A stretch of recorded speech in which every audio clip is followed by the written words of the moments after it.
Uh, Kindly, let's settle down. We are about to start the ceremony, and please feel most welcome. So in the next few minutes, 1 or 2 minutes, we are going to start off with the program. We are expecting the Honorable the Chief Justice and the Deputy Chief Justice to join us here.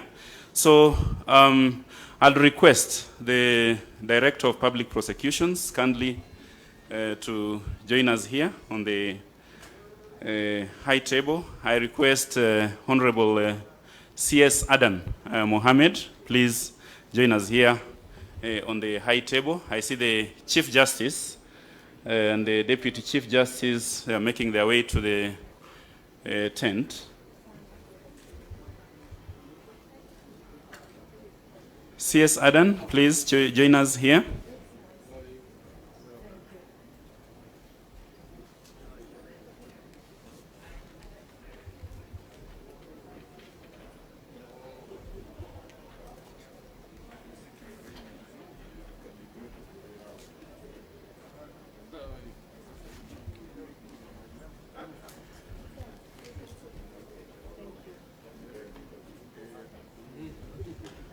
So, thank you very much.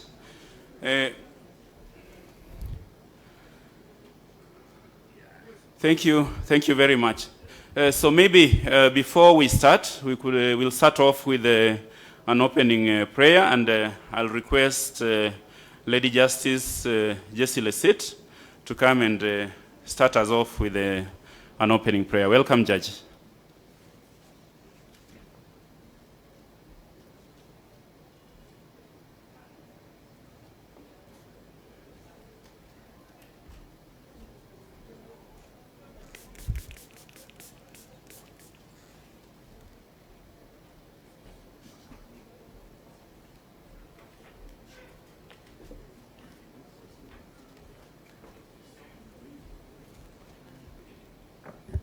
Can we be upstanding for prayer? Let us pray. Our dear Heavenly Father, in the mighty name of Jesus Christ, we stand before you this morning with thanksgiving and with praises to you. This is a great occasion for the judiciary and for all the stakeholders who have joined us this morning. We want to thank you, Father, even for this opportunity to launch this digital e-filing and e-service and all those other services that are going to be launched this morning. We do not take it for granted. It is a great occasion, and it will be meaningless if we do all these things without your presence in our midst. And therefore, we are inviting you to be with us, O God. We pray. We welcome you in our midst. We pray that this occasion will be a celebration of the great things that you have enabled us to achieve, even as a judiciary and also as a nation. So we are praying that, Father, everything that will be take place in this area this morning, that it will be under your control. We are praying for your blessing upon each and every person that is here. In Jesus' name.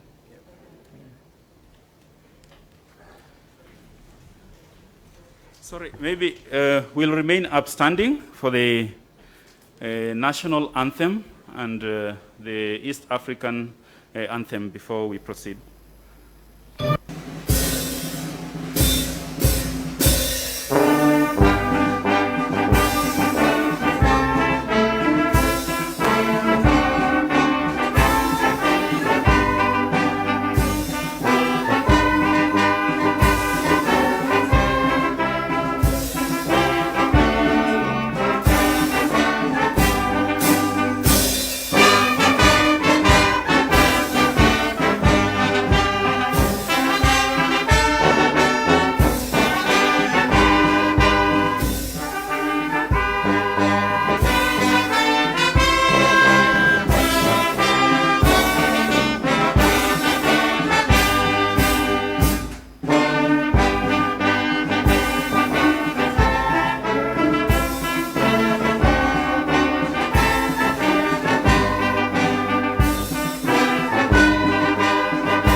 Thank you very much. We may all take our seats. Thank you very much.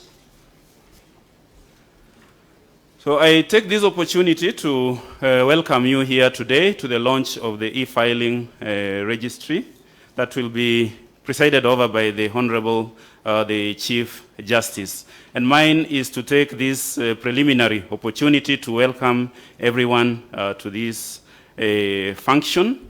And to welcome you officially is the Chief Registrar of the Judiciary, the Honorable Anne Amadi. And just to mention that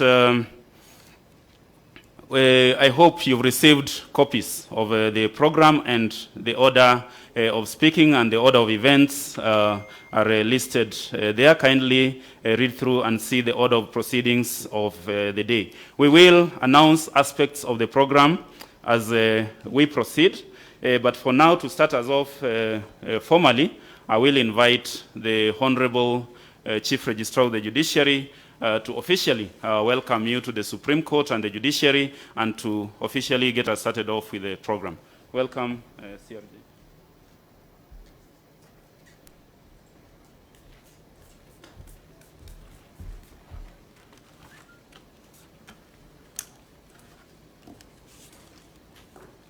Thank you, Conrad.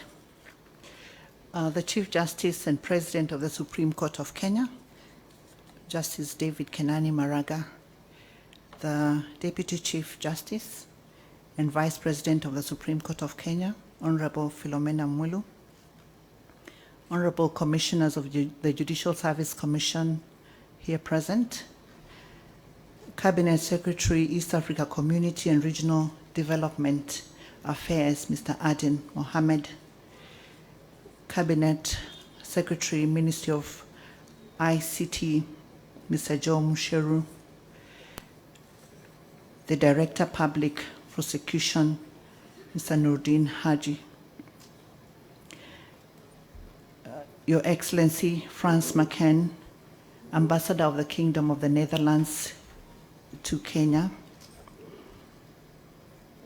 Judges of the Supreme Court of Kenya, Judges of the Court of Appeal led by the President of the Court of Appeal, Honorable Justice William Oko, Judges of the High Courts and Courts of Equal Status led by their respective principal judges, Honorable Judge Lydia Chode, Honorable Judge Maureen Onyango, Honorable Judge Samson Okongo,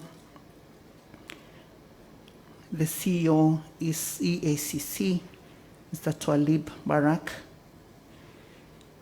President of the Law Society of Kenya, all heads of agencies and representatives of the National Council on the Administration of Justice,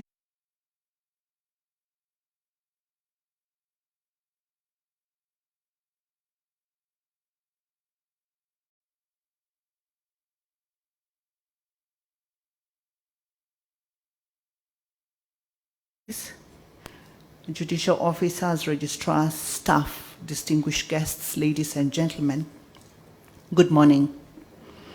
Welcome to the Judiciary.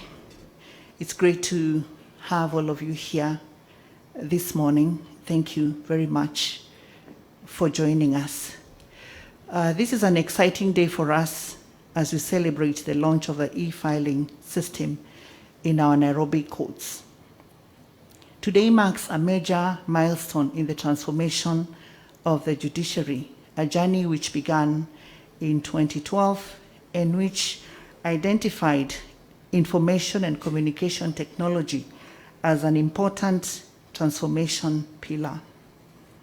Ladies and gentlemen, in January 2017, the Honorable the Chief Justice launched our current blueprint, Sustaining Judiciary Transformation, a service delivery agenda that has laid emphasis on the use of ICT to further enhance service delivery. The launching of our e-filing today is a culmination of years of piloting and admittedly trial and error of different technological products. We have had to overcome many barriers to get here, from internal and external resistance to the absence of standardized manual systems amenable to technological translation, to a very thin resource base, and an under-resourced yet very capable ICT directorate. Even as we celebrate e-filing, we must not forget other technological strides that we have made in the judiciary without much fanfare. When we introduced electronic payment system in the judiciary in the financial year 2013-14, our revenue shot up from about 500 million in the previous year to over 2.1 billion. And the revenue increases have continued since. We now have the case tracking system in 60 of our courts, and the rest of the courts will soon follow. The case tracking system incorporates the e-diary and the daily course lists. Our sexual offenders register is also electronic, among other operational efficiency gains that we have made. More recently, ladies and gentlemen, when COVID-19 came calling, the judiciary was the first arm of government to go virtual and has managed to keep the operations of the court open throughout the period. Indeed, the returns of the courts show increased productivity in some of our courts. And the Court of Appeal, for example, has nearly doubled its productivity through exclusive and extensive use of virtual platforms. Well done, Court of Appeal.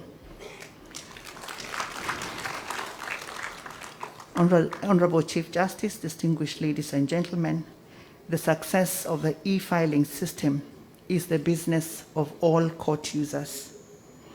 This includes our litigants, our NCAJ partners, the lawyers, Office of the DPP, the Inspector General of Police, Correction Services, Probation and Aftercare Services, the Ethics and Anti-Corruption Commission, Directorate of Criminal Investigations, among others.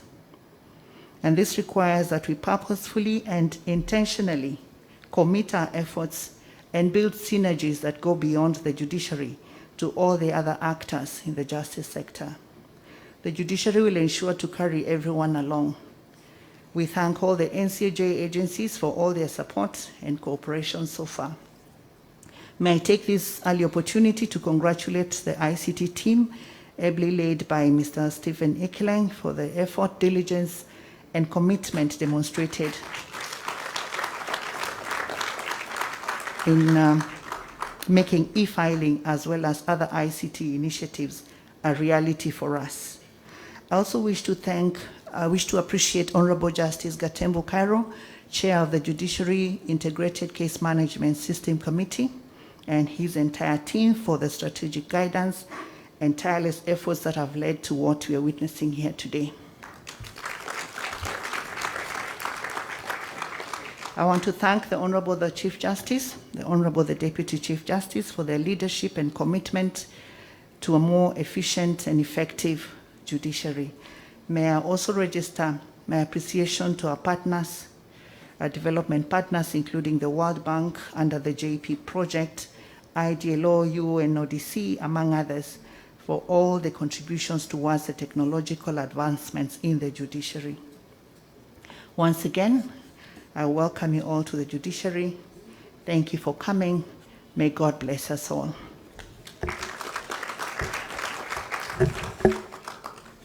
May I now welcome the Chair of the Integrated Case Management System, Honorable Justice Gatembo Cairo, Judge of Appeal, to speak to us. Welcome, Judge.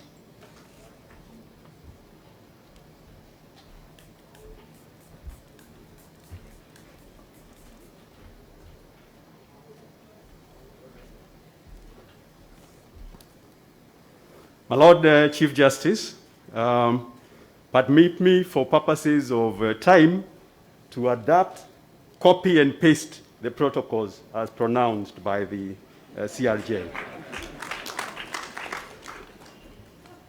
Ladies and gentlemen, The launch of electronic filing system by the Honorable Chief Justice this morning marks a major turning point in service delivery in the judiciary. I am confident that we as the judiciary and our stakeholders are ready to embrace more efficient work methods. Let me share with you two recent experiences. As you are all aware, virtual remote court proceedings, as the Honorable CRJ has said, is now commonplace in the judiciary. I was very encouraged recently to see a post in the social media by a not so young but a very prominent Mombasa advocate who narrated how he ordinarily spent 3 hours to travel from Mombasa to Malindi, make an appearance before the court there for about 20 to 30 minutes, get back into his vehicle, and drive another 3 hours to get back to Mombasa. In that post, he contrasted that ordeal with his experience with virtual court appearance and acknowledged the time cost saving that he was able to achieve right from the comfort of his air-conditioned office in Mombasa. He expressed the hope that the judiciary will maintain these virtual hearings even after COVID-19 crisis is behind us, and we believe this is the way to go. Another experience that is testament to these achievements is that a week ago, my colleagues and I, who sat on a bench in the Court of Appeal, were dealing with an appeal that involved parties drawn from Siaya, Australia, and Nairobi. One of the parties in that appeal was bedridden in a remote part of the country. But he was nonetheless able to fully participate and did not seek an adjournment because he was able to connect and be able to be heard fully through these virtual hearings. I give these two instances to give testament that the judiciary's digital strategy is bearing fruit in the judiciary, and it is indeed facilitating access to justice. My Lord Chief Justice, my involvement in this exciting project started in January of 2017, when your Lordship appointed me to chair the Integrated Court Management Systems Committee. This committee was first established by the former Chief Justice, the Honorable Dr. Willy Mutunga, in October of 2014. And the object was to assist the judiciary in actualizing its judiciary digital strategy. The Honorable Mr. Justice Richard Mwongo, from whom I took over, laid a very firm foundation for the committee whose membership is drawn from across the judiciary, from directorates, and indeed from the ICT authority. The main point of reference for our committee's activities is the Chief Justice's blueprint, sustaining judiciary transformation, to which the Honorable Chief Registrar has referred. The SJT, in short. It provides a roadmap for the automation of the judiciary with the objective of enhancing service delivery and access to justice, as well as infusing transparency and accountability. Our core mandate as a committee is to ensure that ICT becomes a practical and useful tool for delivery of judicial services with specific requirements to deliver on promises the SJT makes. And there are 5 programs under that strategy, which I will not bother you with, but they are readily available on the document. We were required, as part of our working approach, to review past efforts to entrench ICT in the judiciary and to consolidate lessons learned as means of ensuring that we achieve success. We also drew from relevant experiences of other jurisdictions, including our neighboring and exemplary Rwanda, Singapore, the United Arab Emirates, United Kingdom, and even Estonia. We subsequently constituted ourselves into 3 main committees, namely a committee on case tracking, a committee on court recording and transcription, and of relevance today, a committee on e-filing.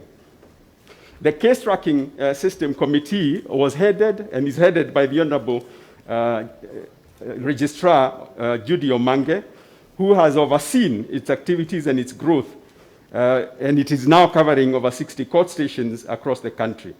And with this solution, access to information by our stakeholders is readily available. On the court recording and transcription front, the Honorable Justice Francis Tuyot, has steered this well.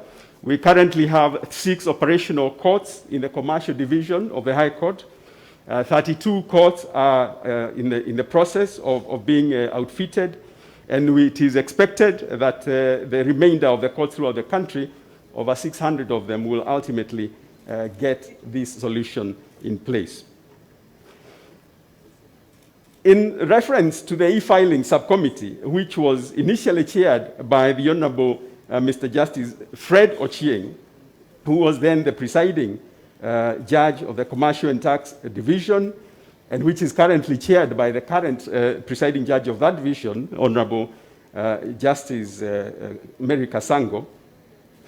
A lot of work was done to get us to where we are by that committee. In the nascent stages of developing the e-filing solution, the Honorable Justice Ochieng, with Honorable Elizabeth Tanui, who I believe is also here, and other members of that subcommittee have held many meetings and spent many hours with the ICT team headed by Mr. Ikeleng. And they also engaged with focus groups drawn from different organizations, the Law Society of Kenya, the Office of ODPP, the AG's Chambers, and the Kenya Law Reform Commission, to refine the key elements of the e-filing solution. I would like in particular to appreciate the team in the ICT Directorate, and I would very kindly request them to stand for the work that they have done. And if I could just mention, beginning with Mr. Ikeleng, Mr. Josephat Karanja, Mr. Chelule Maina, Helen Kabera, Simon Musila, Geoffrey Atuya, Samuel Kangeve, Charles Karani, John Kuna, and Eugene Shivaji. If we could all acknowledge that the efforts that they have made. Thank you very much, and keep up the good work. I believe this is just the beginning. Your work is cut out for you. On a light note, I recall during the process of development of this solution, the techies, who I have just pointed out, were engaged in debate as to what programming language the e-filing solution would be built on. They debated whether it would be based on PHP or whether it would be based on Python. Now, those of us who are in the committee and have no knowledge of these things were wondering why they were talking about snakes in the course of this serious engagement. The long and short of it is that the development of the e-filing solution that His Lordship, the Chief Justice, is launching today is a product of a very consultative process that considered key inputs from users and stakeholders. The Chief Justice was clear from the outset that the system must be user-friendly, effective, and sustainability. The whole aim of e-filing is to enable lawyers and litigants alike to file their cases without physically going to the court registries to do so. In effect, the object is, as it were, to virtually move the registries to where the lawyers and litigants are, as opposed to requiring them to go to where they are. As you will see from the program, we have a demo at the end of this program from which you will see how this solution will work. Permit me now to say this. The achievements we have made so far, culminating in today's launch, would never have happened without the immense support and encouragement of the Honorable Chief Justice David Maraga. As is evident from the blueprint and from many discussions with him, it was clear that digitization of our courts was our priority mission for him. I cannot tell you how many meetings we have held with him or how heavily he has exerted pressure on us to ensure we get to where we are today. To our pleasant surprise, he even sat through many of our workshops and fully participated and asked questions that guided us in ways to go. His finger has remained firmly on the pulse, always aware of where we'd reached in every aspect of our implementation. His determination to keep us going as even ICT faced serious or severe funding challenges and other challenges, his tireless efforts to garner critical support for the project are highly appreciated, Chief Justice. In that regard, we thank you very much for your leadership and getting us to where we are today. We will indeed remember this as a judiciary, and the Kenyans will be better off for this leadership. As I conclude, permit me to acknowledge the immense support the committee has received from International Development Law Organization, and I would like in particular to mention Barbara Kiley, who I believe is with us here, and her predecessor, Kimberly Marie Brown, for their passion and tireless commitment. I also want to thank the entire membership of the ICMS committee for their commitment and hard work. Let me in particular mention Justice Fred Ochieng, Justice Kasango, who have steered and continue to steer the e-filing subcommittee, the Honorable Justice Tuyot for steering the audio recording and transcription committee, Justice Jackie Kamau for her work in steering a migration plan from the manual to the digital and the sensitization, and Honorable Mange for steering the tracking case system, and Mr. Ikeleng and his entire team in the directorate. I also want to acknowledge and thank the Honorable Mr. Justice Joel Goge and Dr. Keretz, who have been our constant resource persons at the various workshops that we have had with a view to developing these solutions. And as I may not have another chance publicly to thank the Honorable Chief Justice, because we are constantly these days reminded that his birthday is approaching, I want to thank you, Lord Chief Justice, for having given me the privilege of serving in this committee. Thank you all very much.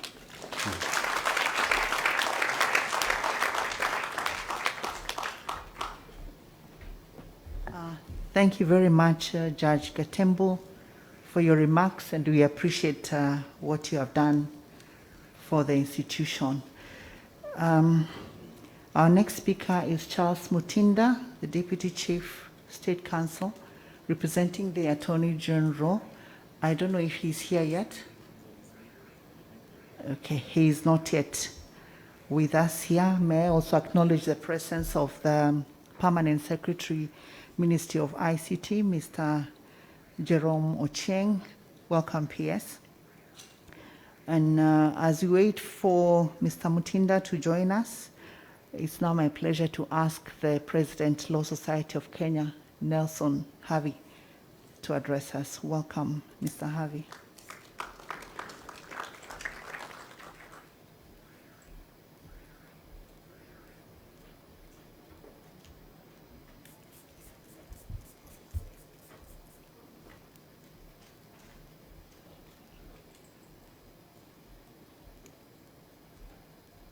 My Lord the Chief Justice, my Lady the Deputy Chief Justice, members of the bar, members of the bench, members of the executive and members of the legislature, if there are any here, and members of the diplomatic corps.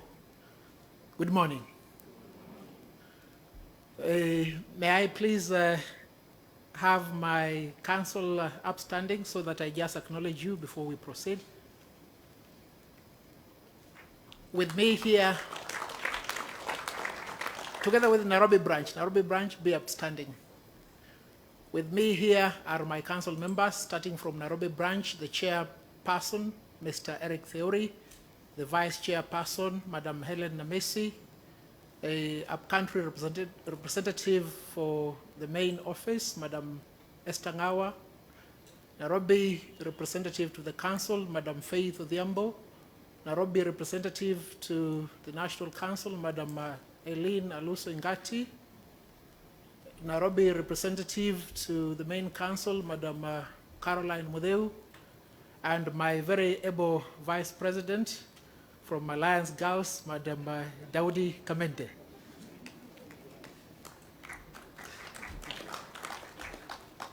It was my expectation that my classmate Charles Mutinda will have spoken first, then I speak afterwards.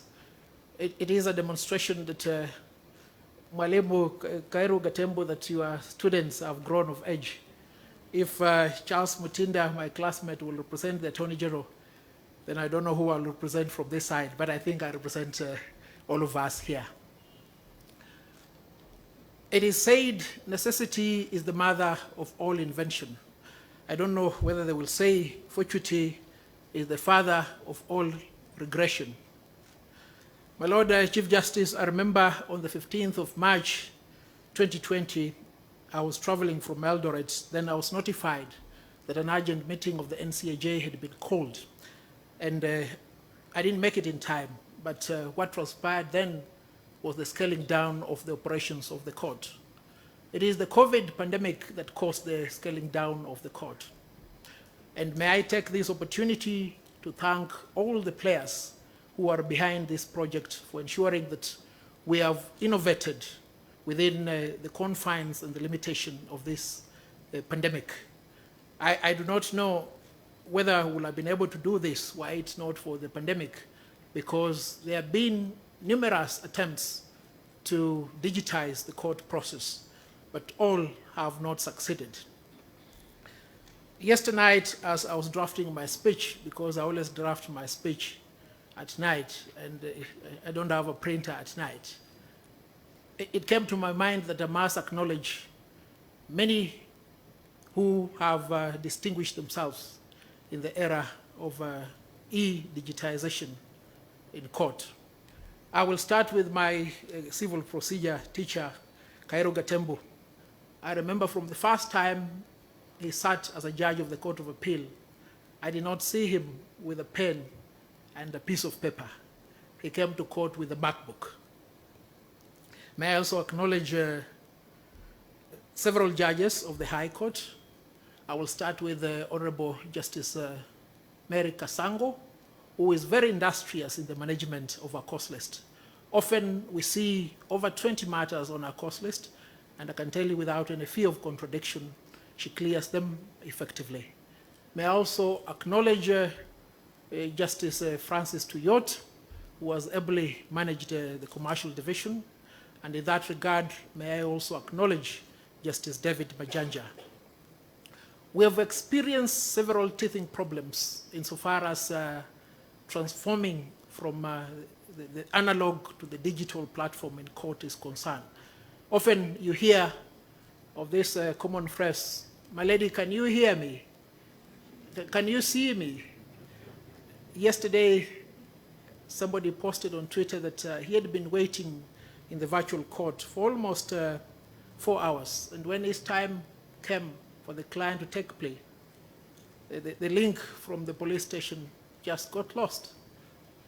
And his client had been waiting in the cells for 4 days. A signal was made from the police station that they'd lost power. A story is also told of a judgment that was delivered when none of the parties had been notified of the delivery of the judgment.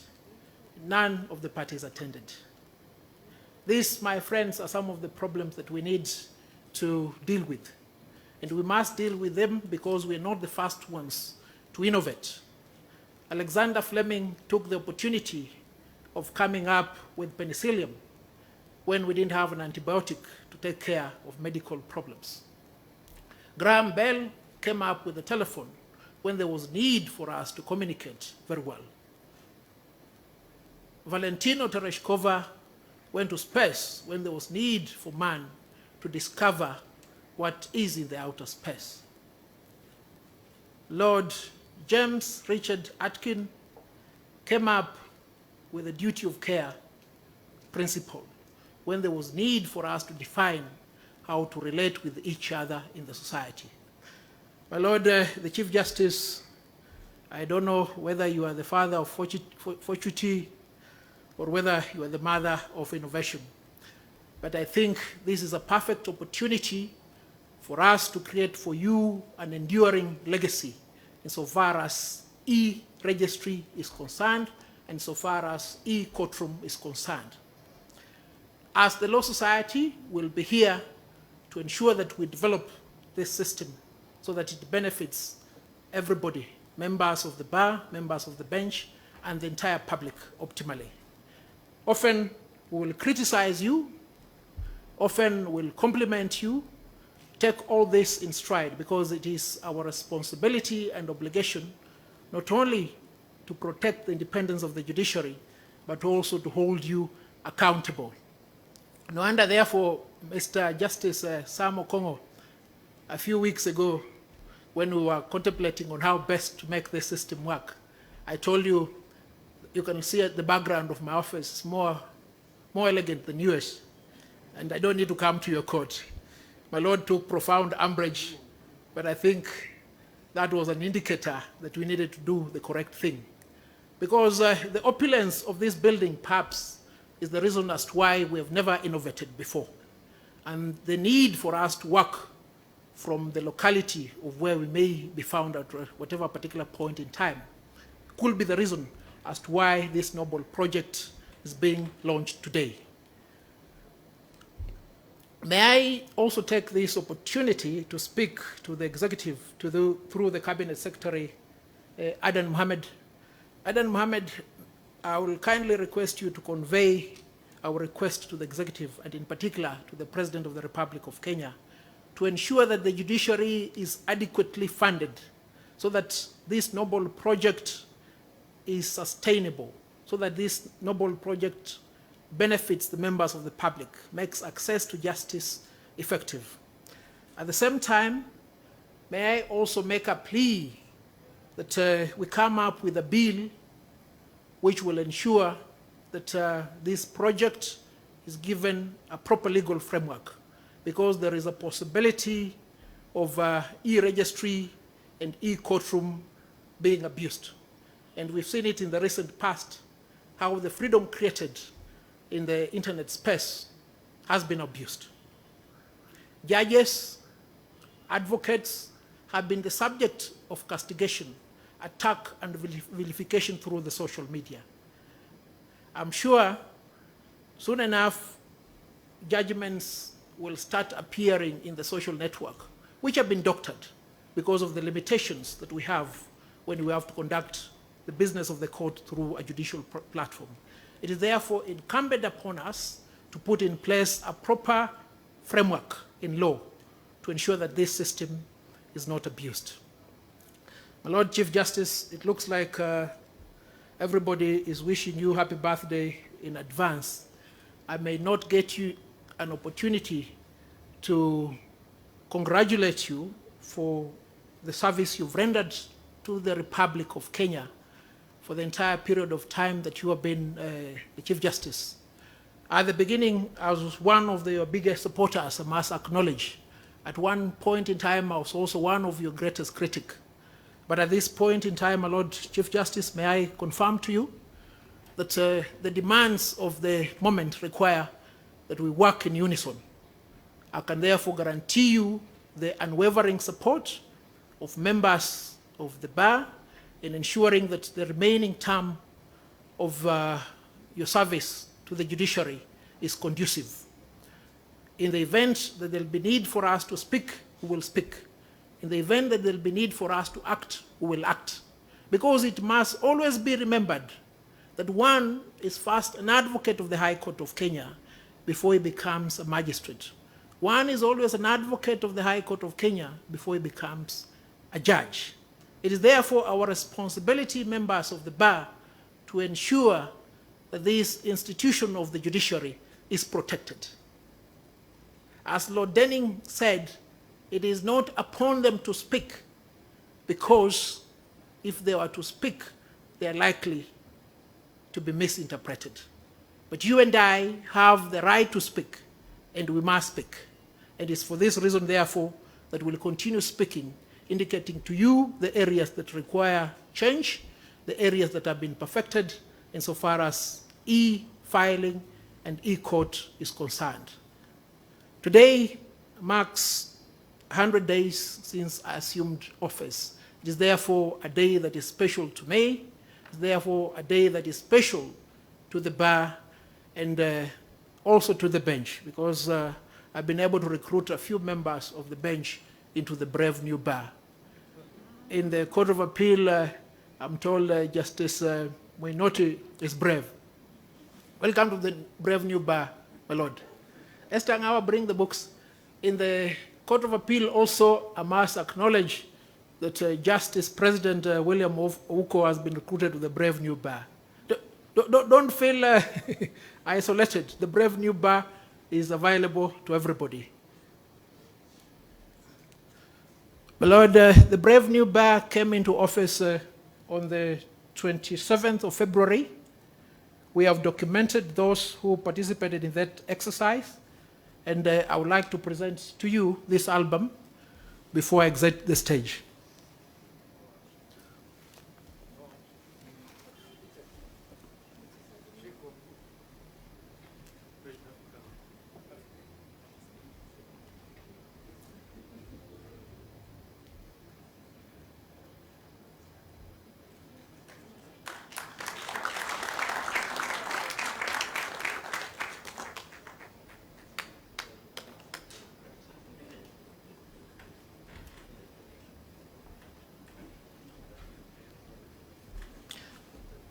My friend, my very good friend and senior, Mr. Nurdin Haji, the DPP is here. May I also acknowledge the efforts that the Office of the Director of Public Prosecution has played in ensuring that the wheels of justice move seamlessly and effortlessly. Thank you, friends. Let's make this work. Mbarikiwe sana.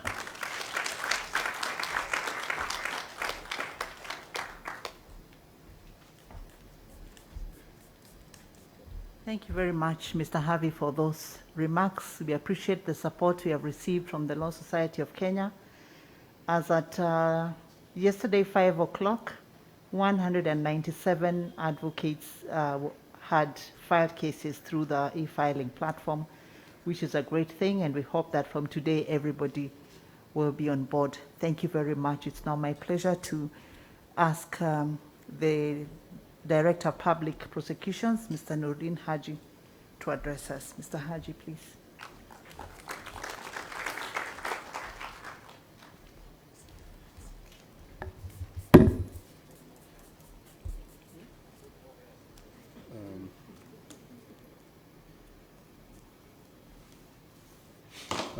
My Lord, the Honorable Chief Justice and President of the Supreme Court of Kenya, Honorable Justice David Maraga, my Lady Honorable Deputy Chief Justice, Lady Justice Philomena Beta Mwilu, Honorable Justice of the Supreme Court, Honorable Adan Mohammed, the Cabinet Secretary, the Honorable Chief Registrar of the Judiciary, Honorable Anna Madi, His Excellency the Ambassador of the Netherlands, Honorable Judges and Magistrates, the President of the Law Society of Kenya, Mr. Nelson Harvey, PSICT, Jerome Ochieng, the Chief Executive EACC, Mr. Twalib Mbarak, distinguished guests, ladies and gentlemen, good morning. I think the LSK president disarmed me because I was going to stand and complain for having championed the needs of the judiciary. But I think at the end of it, he acknowledged our role as ODPP and has also been championing our cause as the Office of the Director of Public Prosecutions.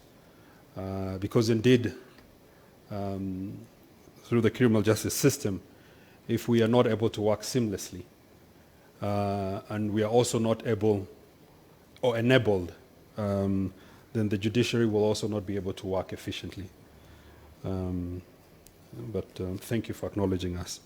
It is my great pleasure, my Lord, an honor to be part of this occasion as we witness the launch of the electronic filing system.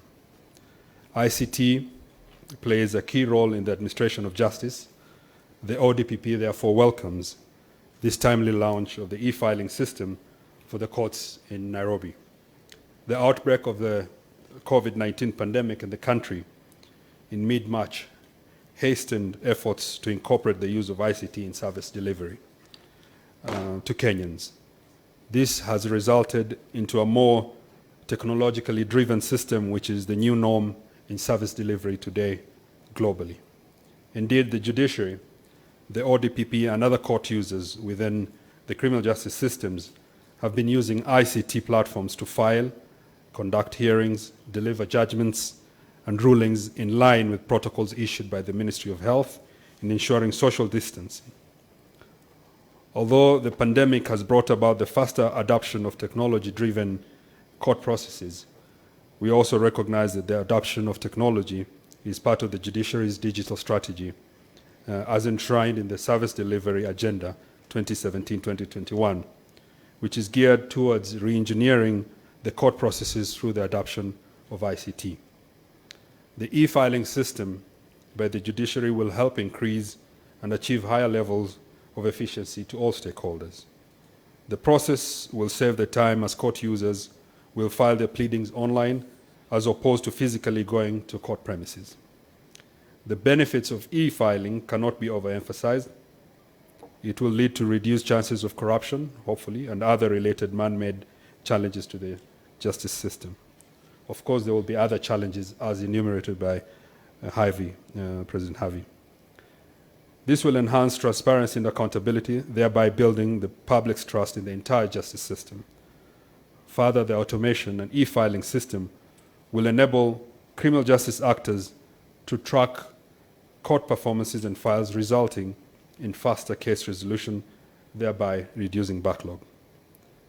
The judiciary's objective of enhancing efficiency through the use of technology is in tandem with the ODPP strategic objectives and ICT framework, as encapsulated in our Strategic Plan 2016-2021 and the ODPP Excellence Charter. While the civil part has made strides, we at the criminal justice system are determined and have not been left behind either. To this end, ODPP has developed a case management and document tracking system to facilitate efficient and effective delivery of prosecution services. And in collaboration with the judiciary, we have managed to integrate the criminal case management system to enable a flawless filing process and sharing of court-related documents. The successful filing and integration was actually achieved last night after sleepless nights of our ICT teams. Through these systems, our office, that is the ODPP and the judiciary, will be able to file charge sheets, disclose witness statements, documentary evidence, and file application and submissions electronically, among others. It is further envisaged that the ODPP case management system will eventually be integrated with all the other criminal justice agencies to enhance access to justice. As part of the adoption of technology-driven solutions, there is need to ensure court proceedings are streamed through virtual platforms, such as video conferencing, to prevent overcrowding of courts and allow members of the public and interested parties to follow the proceedings. As I conclude, my Lord, I note that the custom and norms of legal professions may to an extent cause the legal fraternity to be slow in adopting technology. However, a time has come where we must all adjust to the demands of the recent times, become a student of change. It is the only thing that will remain constant. Considering today is your birthday, I'm not sure how old, my Lord, you are. You have really adopted change, and it's no excuse. Age is no excuse. That's what I wanted to emphasize. I urge all prosecution counsels, advocates, and all relevant stakeholders in the criminal justice system to be versatile and to take the collective responsibility to embrace and adapt technology. Finally, I would like to thank the Chief Justice, really, for steering the NCAJ in developing practice directions on electronic case management issued on 4th March 2020 to provide guidance for the integration of ICT in judicial proceedings. And I must emphasize that the Chief Justice really provided leadership, despite the fact that within the NCAJ, President Harvey was adamant that courts must be open, and some of us were adamant that we were not ready to have the courts open. But eventually, I think, my Lord, you were able to steer it the right way, and we are here today to witness that. I would like to reiterate my office's commitment to integrating this system and making sure that it works, to also strengthen our partnership and improve the administration of criminal justice. Thank you, and God bless you all.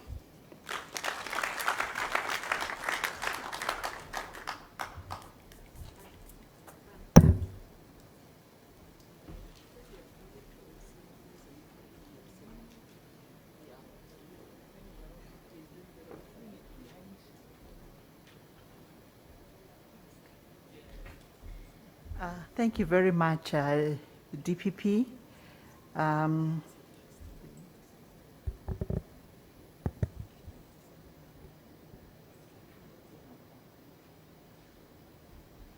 Thank you so much. The Office of the DPP is one that we find really, really responsive whenever we have any challenges in any court station. We thank you for that. We do not take it for granted. Thank you for making our work easy at the court stations. It's now my pleasure to invite Mr. Jerome Ocheng, PS, Ministry of ICT, Innovation and Youth Affairs. Mr. Ocheng will be speaking on behalf of the Cabinet Secretary, Mr. Joe Musheru, who was not able to join us this morning. Mr. Jerome, please. Thank you very much.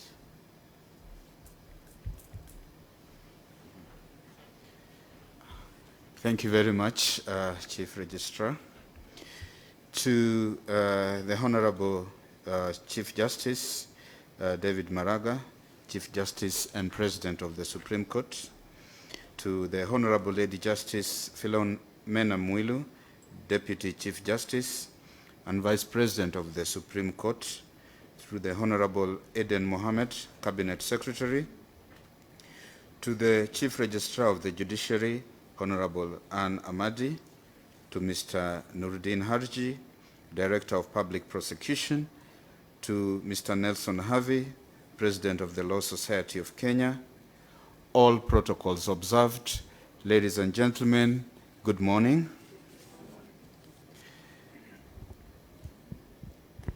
I am glad to join you today to launch the electronic filing in the Nairobi courts. Let me start by first of all conveying the apologies from the Cabinet Secretary, Honorable Joe Musheru, who was to be present here today, but due to exigency of other duties, he was not able to be with us, but I'll read his speech. I wish to add my voice in congratulating the judiciary for the journey that you have walked so far and the visible gains made in automating the judicial processes and citizen engagement channels, a journey that has began almost 10 years ago. Vision 2030, our blueprint for national development, places information, communication, and technology at the core of its achievement.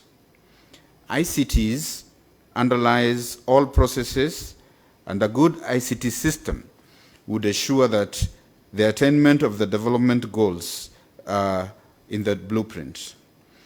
All arms of the Kenyan government have committed to this blueprint and hence has embraced ICT as a key enabler in the creation of what we describe as a smart Kenya. As the Cabinet Secretary, whose docket focuses on innovation, technology, and youth, I must emphasize the role that technology plays in service delivery and transformation of government. Technology enables for transparent, efficient, and effective accomplishment of tasks. Technology also shortens distances and also speeds up routines. Disruption, leapfrogging, and transformation are all keywords that accompany the implementation and use of technology in day-to-day human interactions. Today, we stand at the center of a revolution in the judicial processes, and at the core of it lies technology. Ladies and gentlemen, Kenya has positioned itself as what we describe as the Silicon Savannah, and we would like to be the choice destination for ICT investments and growth in the region. As a government, we have taken major steps to enhance our attractiveness to investors, as well as harness the creativity and innovation from our citizens, especially from the youth. As we continue to make the much needed legal and policy changes that would assure our efforts yield fruit. I remember the President raising the issues about the legality, and that is an area that we are committed to working together towards ensuring that we have legal and policy changes that would ensure success. All arms of government must demonstrate diligence, transparency, and meaningful return on investment to our citizens. Digitization is at the core of all government processes. Projects such as e-Citizen, the Huduma number, iTax, IFMIS, the National Transport Management System, and the digitization of all Registry are all geared towards driving transparency and accountability to Kenyans, and also to creating a trust ecosystem, and above all, better quality of life for all Kenyans. Ladies and gentlemen, in January 2017, the Judiciary launched the blueprint on sustaining judicial transformation, a service delivery agenda that is 2017 to 2021. The blueprint lays great emphasis on use of ICTs to enhance service delivery. As part of the overall judiciary transformation project, the Ministry of ICT, Innovation and Youth Affairs partnered with the Judiciary on various initiatives that included connectivity, structured cabling, provision of devices, adoption of framework contracting of ICT, and use of government data centers. To emphasize on that, what we are simply saying is that as we run this application, the filing system, behind it is required a reliable, stable ICT infrastructure. And that is where our roles comes in. And we've been working very closely with the Judiciary to ensure that we have fiber cable running across all the courts, and also structured cabling that will be enhanced, together also with the delivery of equipment. So the issues of a stable infrastructure is very key to us, and we will work with the Judiciary to ensure that that is achieved, so that we don't have the cases of spending 20 minutes just to confirm whether you are hearing me or you are seeing me. And that is the solution we want to provide. The government has recognized the role that ICT will play in building the economy and also job creation. We are relying on the sector in building a knowledge-based economy that will shift the current industrial development path towards innovation, where creation, adoption, adaptation, and use of knowledge remain the key source of our economic growth. In 2016, the government of Kenya, through the Ministry of ICT and in partnership with the academia, civil society, and the private sector, established what we call the Ajira Digital Program that would help to bridge the gap between skills, demand, and jobs. The program aims to introduce young people to digital and digitally enabled work and provide the tools, training, and mentorship needed for young people to work and earn an income with dignity. Last year, the ministry, through the Ajira Digital Program and the Judiciary, partnered on a project to digitize courtroom proceedings, and we've been working very closely with the Justice Gatembu's team in order to improve service delivery for the general public by increasing access to justice through the availability of digital platforms of court's record in the form of audio, video, and transcripts, whether offline or online. The Judicial Court Recording and Ajira Digital Platform project is an integrated end-to-end system that speeds up the production of court proceedings, and when fully implemented, will see close to 1,400 youth earn dignified income from transcriptions of court proceedings countrywide. There is strength in numbers, and this project has been made possible by key partners whom would like to acknowledge, that is the MasterCard Foundation, KEPSA, and the e-Mobilis. So as we launch the e-filing today, on the pipeline, the next step will be actually launching the digital recording of court proceedings, which is also another effort that we are doing towards digitization of our judiciary system. In conclusion, thank you. In conclusion, I wish to once again congratulate the judiciary for this key milestone, availing a platform for law firms, lawyers, and non-lawyers to initiate and complete the process of filing cases remotely, the process that will ease congestion in our courtrooms and also help in improving service delivery and efficiency across the board. I am encouraged and equally excited at the efforts made by the judiciary in driving their transformation agenda. Honorable Chief Justice, I would like to end by pledging the support of my office, the entire ministry, in helping you to reach your transformation goals, the impact of which will be significant to all Kenyans residents and also a great examples to the region and in Africa. So as we conclude, what we are saying is that as a ministry, we are committed and we are able and willing to work closely with the judiciary to ensure that these goals that we have set out to achieve are actually achieved. Thank you very much, and God bless you all.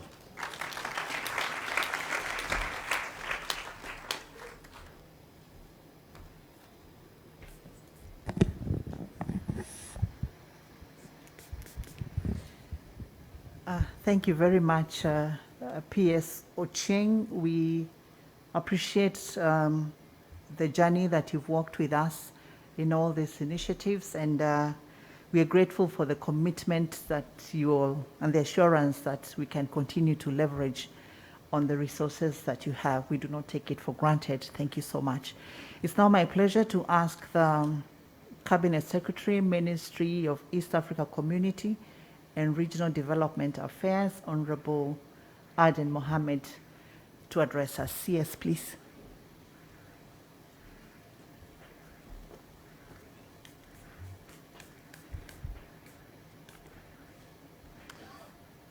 Thank you very much, Madam Registrar, my Lord the Chief Justice, my Lady the Deputy Chief Justice, colleagues, ladies and gentlemen. One of the hobbies that I have developed in the last few months has been to see the shapes of the masks people are wearing. It has nothing to do with how expensive or cheap it is, but what damage it's doing to your ears. I am told one of the biggest innovation that is going to come out after COVID-19 is a technology that will put back our ears where they were before. In fact, I was just looking at the Chief Justice's one, and you may need a big operation. And so because this is very tight, if you don't mind, let me just remove it whilst I'm here. I'll make very brief remarks. First of all, to explain why I'm here. Number two, just share with you some of the reform programs that we're doing in the country and some of my own observations about the reforms that have happened in the judiciary in the last few years. I am running a program that is government-wide on behalf of the executive in improving the business environment for Kenya, making sure that Kenya becomes one of the most competitive places to do business and attract investments from the rest of the world into this country.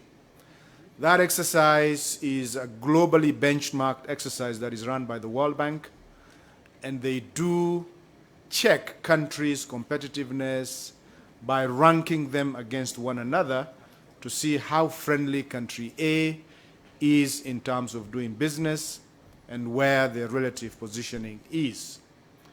In 2014, when we started this exercise, Kenya was ranked number 137th country out of 190 countries as, a place to do business that is competitive. So you can imagine how far down we were as a country about 6 years ago and how badly we were ranked vis-a-vis the rest of the world in our efforts to attract investments into our country. Today, we are ranked position number 56 out of 190. Our targets and our objective, the President's aim is to make sure that we're in the top 20 countries in the next 2 to 3 years in terms of attractiveness to do business. That goal is achievable. That goal is one that we are all focusing our eyes on. And this exercise that is benchmarked by World Bank across the world is made up of a number of components that make this ranking meaningful for the business community and for investors. And so because I have been leading this exercise on behalf of the entire government, the judiciary and all other arms of government, including Parliament, have been a very, very common place for me to visit on a regular basis to see what we can do and change.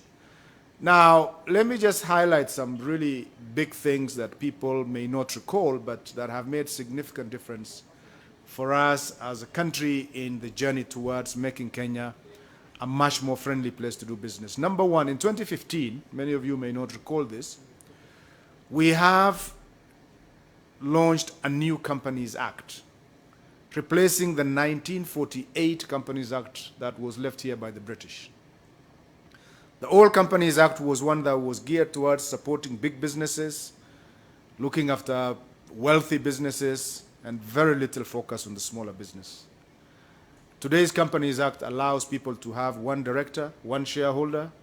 You don't need to have an AGM if your capital is below a certain amount. You don't need to have a company secretary. All geared towards supporting the small businesses that we have. We have a new Insolvency Act that is geared towards helping business to survive rather than what was there before, which was once businesses get into distress, they die immediately.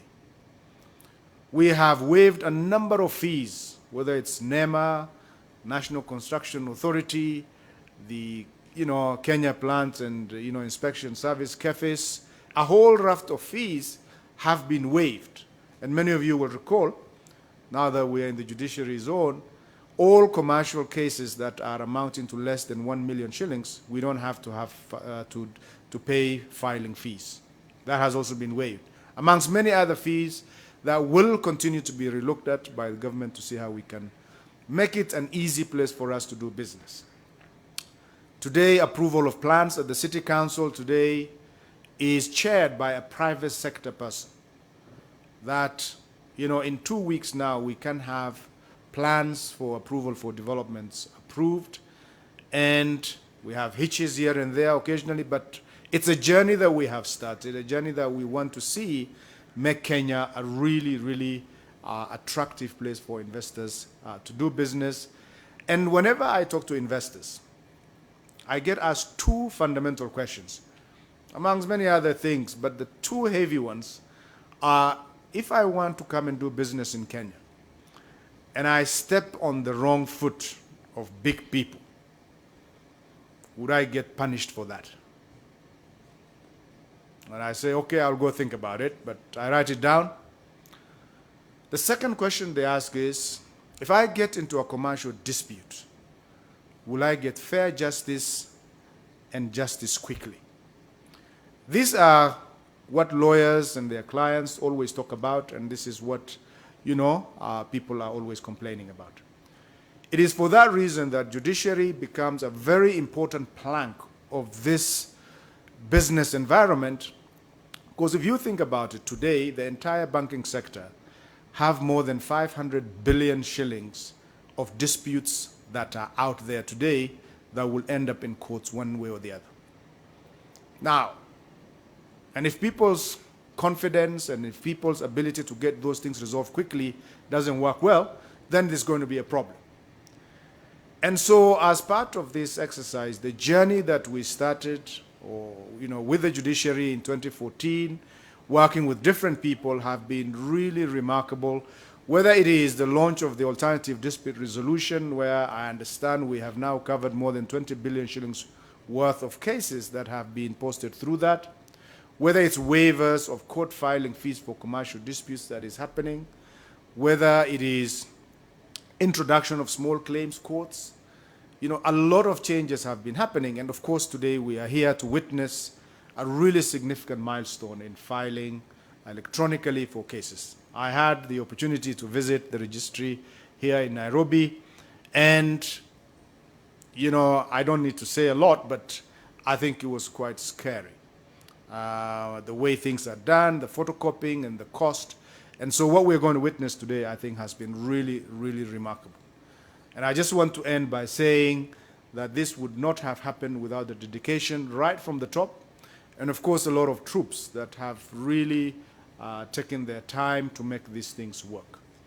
Of course, Justice Fred Ocheng was mentioned. He's one of the first people I've started working with. Elizabeth Tenui, of course, and now Mary Kasango, who is now taking over running with this, and many others that I don't get time to see.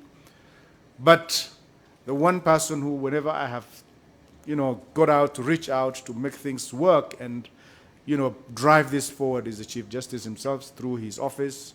Of course, the likes of Conrad and others who, whether it is a Saturday or a Sunday, the Chief Justice have been available to deal with some of these issues. So I just want to thank all those people and many others who I'm sure have facilitated this thing to get to where it is. It's been a remarkable thing. The perception of competitiveness within our judiciary today, even though it's looked at through a very narrow lens, and the narrow lens is, if there is a commercial dispute involving $5,000 of a small business, how long does it take for this person to get his case resolved? That is a question that is put across all countries in the world, the 190 countries. Rightly or wrongly, today, the feeling of the stakeholders in this country is that to get a resolution of a 5,000 shilling commercial dispute in Kenya takes 465 days. We think that is a bit of an overstatement, but it is what the private sector, the respondents, feel they do. Not to mention the fees and this and that, whether it is the legal fees, the filing fees, and so on and so forth. I think with the coming now into place of the small claims court, from the 465, we will be talking in terms of weeks. And I really can't wait for the small claims court to be alive and kicking. All I will say is it requires a lot of heavy lifting. There's been a lot of constraints. I want to really sincerely thank the Chief Justice for all the commitment and the effort for these things to work. And today, I want to say congratulations, and we look forward to more reforms in the future. Thank you very much, ladies and gentlemen.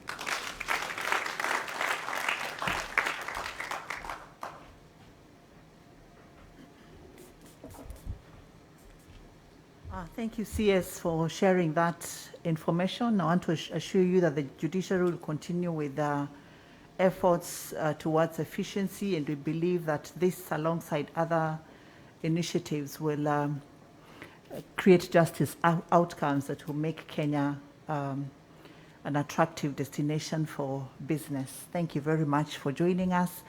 And for those remarks, I would now like to ask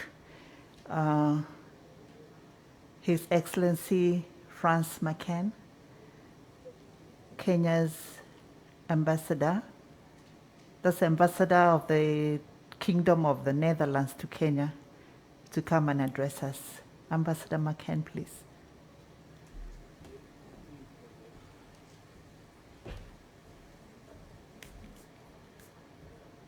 Thank you very much. I had not prepared to speak, but I should have known, actually. But Honorable Chief Justice, Deputy Chief Justice CS Aid Mohammed, DPP. It's really a proud man standing in front of you because we have been able to contribute to the success that is being celebrated today. Our journey has also been a long one. I'm almost finishing 5 years of service here in Kenya. I'm basically on my way out and just, let's say, on the doorstep. To be able to witness this celebration is really a present. I recall when starting out, also with IDLO, in the commercial court with Justice Fred Ocheng. I don't know, is he here? He was. And then Willy Mutunga. And then, of course, leadership has been taken over by Chief Justice Maraga. It is a very important step because it was staggering, of course, the backlogs that we saw, the length of all the court cases, and really, as C.S. Aid Mohammed said, a disincentive to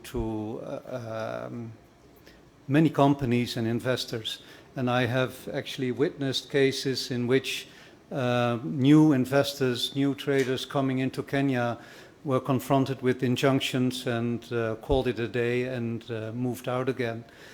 As justice, as a judiciary and a justice system, you don't know how important it is to be transparent and to have a clear idea that there is a fair trial, that it's quick.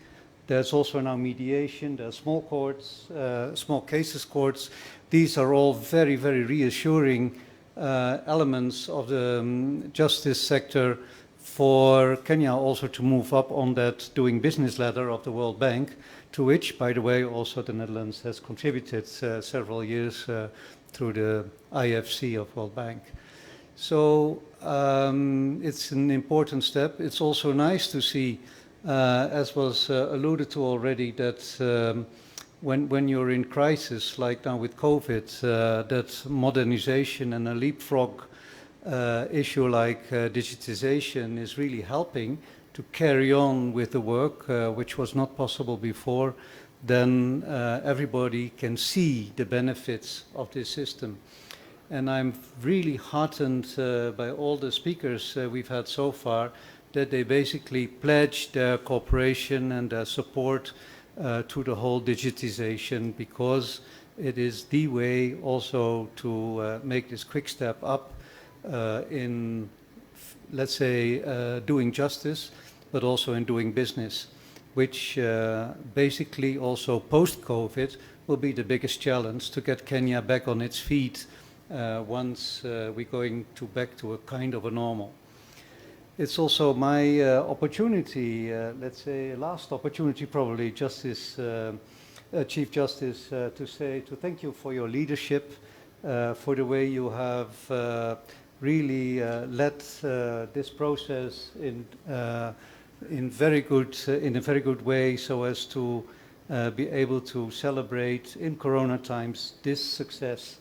I wish you also all the success for the rest of your life, I should say, because I don't know what you will be doing next, but I'm sure that everybody will remember you for the legacy that we are celebrating today. Thank you very much. Thank you, sir.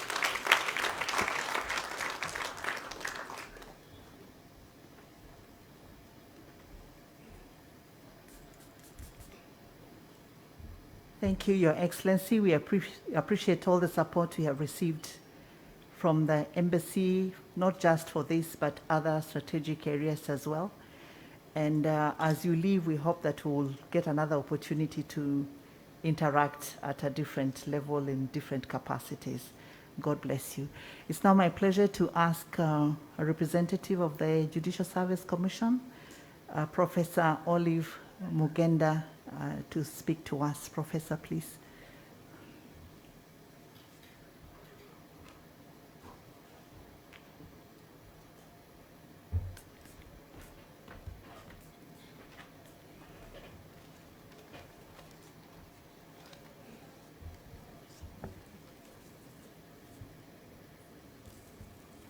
the Honorable Chief Justice, the Honorable Deputy Chief Justice, Honorable Principal Judges of the High Court and of the Courts of the Equal Status, presiding judges, judges of various courts, Honorable Magistrates, CS Adan Mohammed, PS Ocheng, the Ambassador, Federal Commissioners, the Chief Registrar, all judicial officers, judicial staff, and invited guests. I speak on behalf of the Commission, the Judicial Service Commission. Some of the commissioners are not here, but some are here, and I would like them to just maybe put their hand up so that we can recognize them. And, but we just mentioned their names. Of course, I'll start with our chair, who is a CJ in the back, and also Honorable Justice Philomena Muiru behind here. I would like to also recognize the Court of Appeal Judge, Commissioner Judge Wasame, right there. Commissioner Emily Omide, who is also Chief Magistrate, Makadara Reports. Honorable Commissioner, Judge of the High Court, Judge Majaja. Honorable Commissioner representing LSK, Honorable Macharia Jero. Thank you very much. So we are very, very happy about the achievement of this key milestone as a commission. It's a target we have been pursuing for a long time, and we are happy that we have achieved this, particularly at this critical time. I think, as it has been said before, the COVID-19 pandemic, with all the miseries it has brought, has been a catalyst in achieving this important milestone, given that we have had to find a way of undertaking our court business without physically dealing with files, since we are going to be filing them electronically. So I'm saying the pandemic has been a catalyst because we started, I think as President of RSK said, we started thinking about digitizing our filing system many years ago, but with the danger of the disease, this has been, it has been fast-tracked. So we are excited as JSC. I'll just briefly outline a few key advantages we see as a commission, and some of them have been mentioned, so I'll risk a bit of repeating just for emphasis. And one of the key benefit that we see is that this will enable fast filing and retrieval of the cases, especially at this time of this pandemic. It will also enable agile dissemination of records and documents, sharing of digital files between the various agencies, as has been said before, between the DPP and also ESC and other agencies. There will also be better record management, including disposal, and also off-site or remote access. There will be no need to be in the same building or have the file carried physically. And when it is rolled out to other places, outside Nairobi, it means that a case can be had, for example, in Roadway without requiring physical files from Nairobi. So we are looking forward to this. And also, there will be better disaster recovery and business continuity with off-site backup of digital files in future. Once we expand from outside Nairobi, it means there will be reduced risk of loss of files to registry destruction. We know cases where if people don't want evidence, registers have been burnt, and this now will make sure that we have a backup of these digital files once given this process. There will also be reduced space requirements and increased storage capacity. As we know, of course, with ICT, the storage capacity is not an issue. You can store as many files as you want. Right now, as we design even our court premises, we have to make sure that we have enough space for storage. This will not be necessary anymore as we go on. So there'll be that reduced space requirement with this process that we're starting today. There's also the increased staff and systems productivity. There'll be no time wasted running through bundles of files in future and rows of shelves. I hope that with this, then our staff can do more productive work. Not just looking for files and which take forever. So we are really looking for our staff then to be able to do other productive work than they are doing now, dealing with the files. In addition to this, with electronic document management system, tracking of access, reading, writing, modifying, and deleting, while maintaining audit trail and system logs. I'm really very excited about this because, again, in future, people who have been trying to modify some of these filings, either by removing papers or trying to add some writings or to delete, all that will not be possible because there will be audit trail and system logs, which means if you try to delete something or to add something, we'll be able to know who is doing that. So I think this eventually will enhance integrity and also security of the digital files. So it's a major milestone that a lot of Kenyans have been complaining about, files lost or changed or documents removed. All that will be a thing of the past, and we are excited about this. Lastly, access rights in future also can be granted on the basis of roles and responsibilities, which is digitally enforced. And this will also enhance controls and assurances. I look forward for a time when access can be given to people depending on their responsibility, so that some of the clerks are given responsibility up to their level. Maybe the judges and magistrates can be given access up to their level, so that they'll be more accountable, so that a clerk, if you are not allowed to access certain files, you'll not be able to access those files. And that way now, will be more accountable. With the electronic document management system, again, and increased internet connectivity, there will be opportunity to serve our citizens better.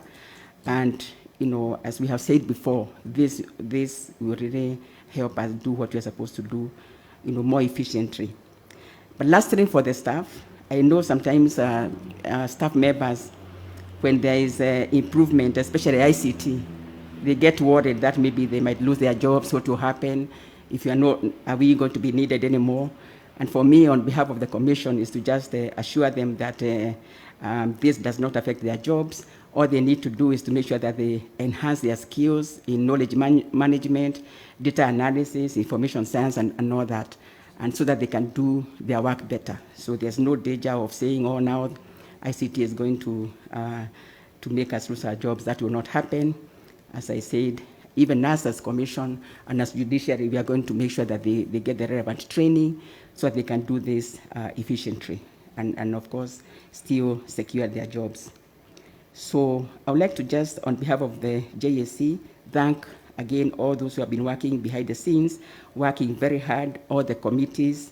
We want to thank you for this milestone, and also thank the CJ for providing the overall leadership. Thank you very much. It's now my pleasure and honor to invite Honorable DCJ Philomena Mwiru to come and address us. Thank you.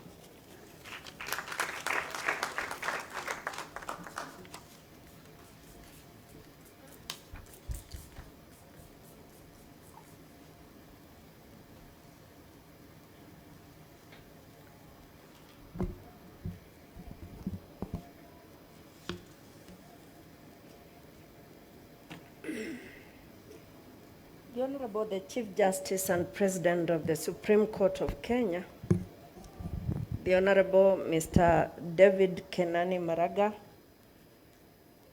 my colleagues, the Honorable Judges of all Superior Courts,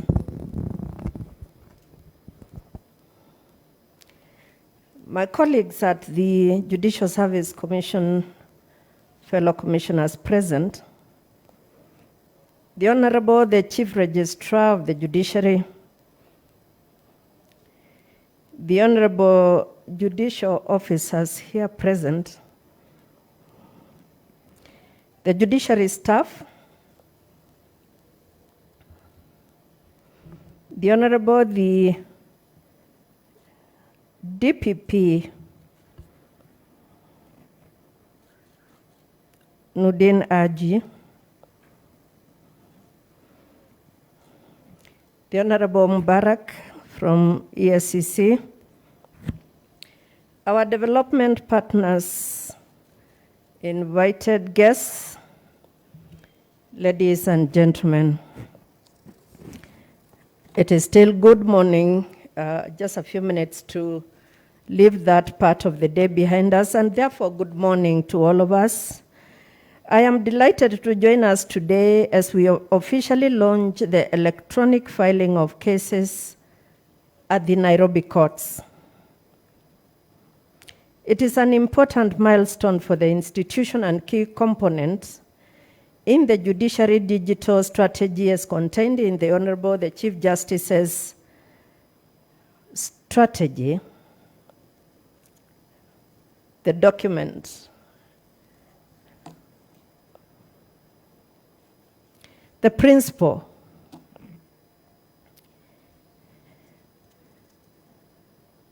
sustaining judiciary transformation, the SJT, a service delivery agenda for the period 2017-2021. Ladies and gentlemen, today's milestone is not a singular event. It's rather the culmination of years of commitment and hard work. Successive judiciary strategic plans from 2005 to date have recognized the need to adopt and institutionalize ICT, especially in the automation of court processes. Under the Judiciary Transformation Framework 2012-2016, harnessing technology as an enabler for justice was one of our 4 pillars, recognizing ICT enormous potential to improve the administration of justice. Building on these policy prescriptions and the activities undertaken thereunder, the SJT that was launched by the Honorable the Chief Justice in January 2017 also placed ICT at the center of our institution's service delivery agenda. The SJT outlined a comprehensive judiciary digital strategy under which e-filing is a very key component in increasing the speed and the quality of justice, as well as in the Honorable the Chief Justice's blueprint to join and strengthen case backlog reduction strategy. Ladies and gentlemen, the launch today of e-filing at the Nairobi courts is indeed a laudable milestone. However, we shall be judged not by how illustriously we began, but by how successfully we finish. Not on the content of our aspirations, but on the tangible benefits experienced by our clients and court users. Only through proper implementation and utilization will we succeed in the e-filing platform and thereby enhance serious efficiency and efficacy in the process of accessing justice. ICT generally and e-filing in particular merely provide us with the tools necessary to achieve our objectives. These tools still depend on a large extent on the competence and rectitude of those that utilize them. Under the SJT, work methods and individual accountability are emphasized with a focus on increasing productivity, efficiency, and effectiveness. Whilst e-filing platform we launched today provides an important tool, it is the judges, the judicial officers, and the judiciary staff who operationalize and implement it that will be the bellwether of its success. All of us are in this together. We are all cogs in one big wheel. Whilst our clerical staff must be our customer care support mechanism, the rest of us must do our part. Further, the cooperation and indulgence of our partners in the justice system will be critical to the immediate success of the e-filing platform. Cognizant that improved service delivery of all those that come seeking justice through our courts is our primary collective objective, I urge us to increase and deepen our collaboration and mutual support during the operationalization of the e-filing platform. Through bona fides engagement, constructive feedback, thank you Nelson Harvey, President LSK, robust backbench and CUC discussions, we must ensure the success of the e-filing system. Its effective rollout across the country and enhance the implementation of our court automation initiatives within the judiciary. Ladies and gentlemen, I thank all those that were involved in making today's milestone a reality for your support for the Honorable the Chief Justice's ambitious ICT agenda under the SJT, and your continued commitment to realizing the Honorable the Chief Justice's vision for an agile, dynamic, modern, innovative, accountable, and efficient institution focused on improving service delivery to court users and to the Kenyan people. I must here single out the ICT frontrunners in our institution for a very big commendation and with gratitude. Please stay the course. Assist the rest to move with us. Those still minded to slow us down, resist this process, or hoping to take us back to whatever colors, to take us back by whatever colors of maneuvers, please style up and move with the times. We are already very late, as it were. I thank our partners here present, including our development partners, for continued cooperation and support. In particular, I would like to thank very specially the Judiciary Integrated Court Management System Committee, ably chaired by the Honorable Steve Gatembo Kairu, Judge of the Court of Appeal. Thank you, Judge. Eckling, this is one of those rare times that you get a lot of praise from me. Well done, Steve Eckling.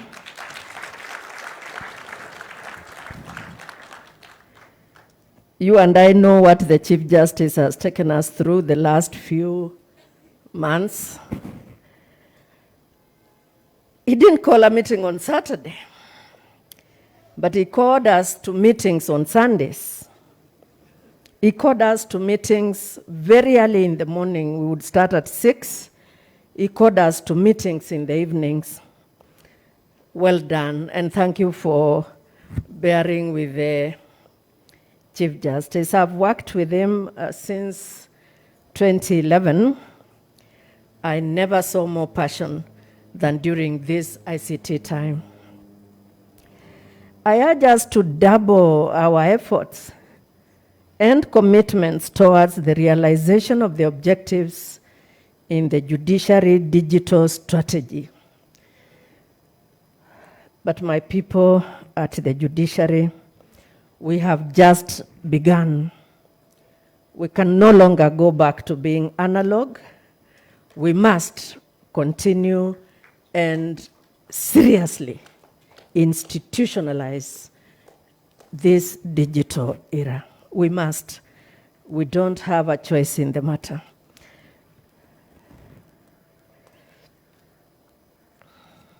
We do not have a choice in the matter. And some of us here present know what I'm talking about. We shall resist any attempts to take us to the analog days. Thank you very much for listening to me. Please pray for us as we undertake this. Pray that we never lose the money to carry on. Pray that we shall be of good health. Pray that nothing will take us back. And pray that from Nairobi, it is to the entire country.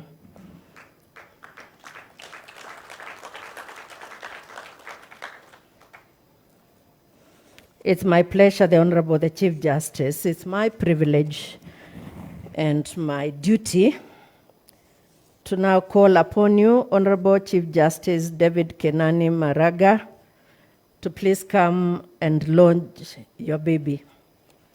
David Maraga.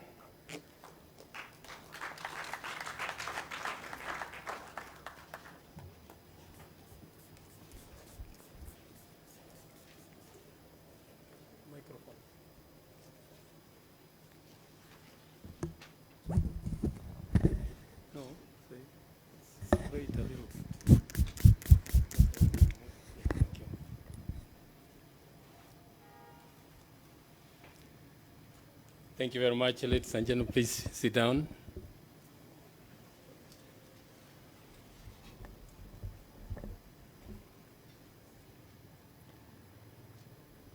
I requested this gentleman to sanitize the microphone a little better, because quite a number of you have talked about my age. And you know what that means. And I want to thank those who have wished me well. When the LSK president was talking, it's like he was bidding me farewell.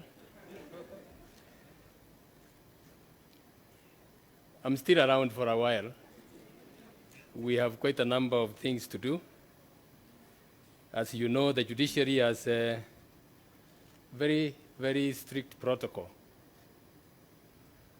A retiring judge takes terminal leave. So when my time comes, I will receive a letter from the CRJ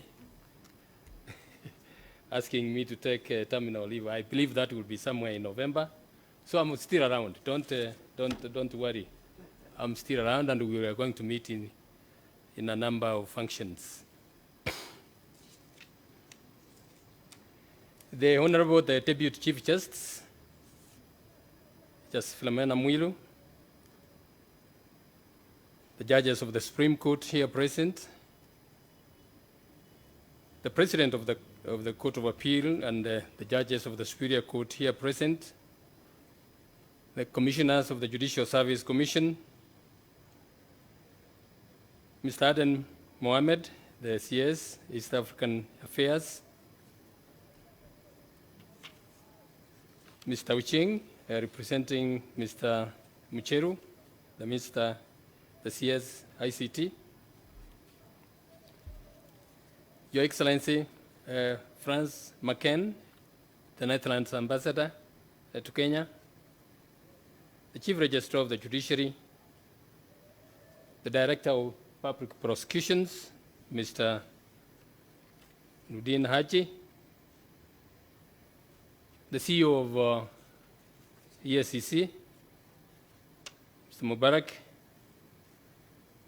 the President of the Law Society of Kenya, all heads of the agencies of the NCAJ represented here, all protocols observed, ladies and gentlemen, good afternoon.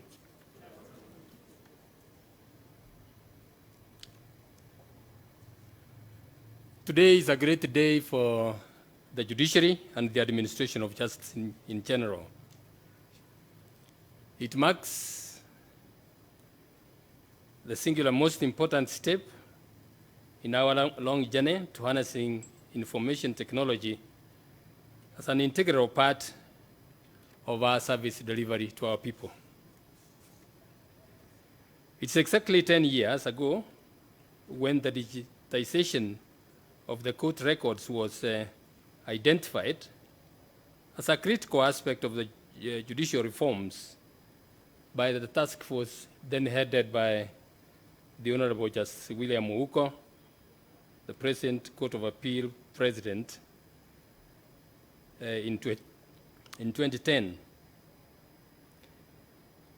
This is what the East Task Force said then, and I quote, "An ICT policy and a master plan should be operationalized in the judiciary to ensure strategic development of ICT infrastructure and systems for present and future needs."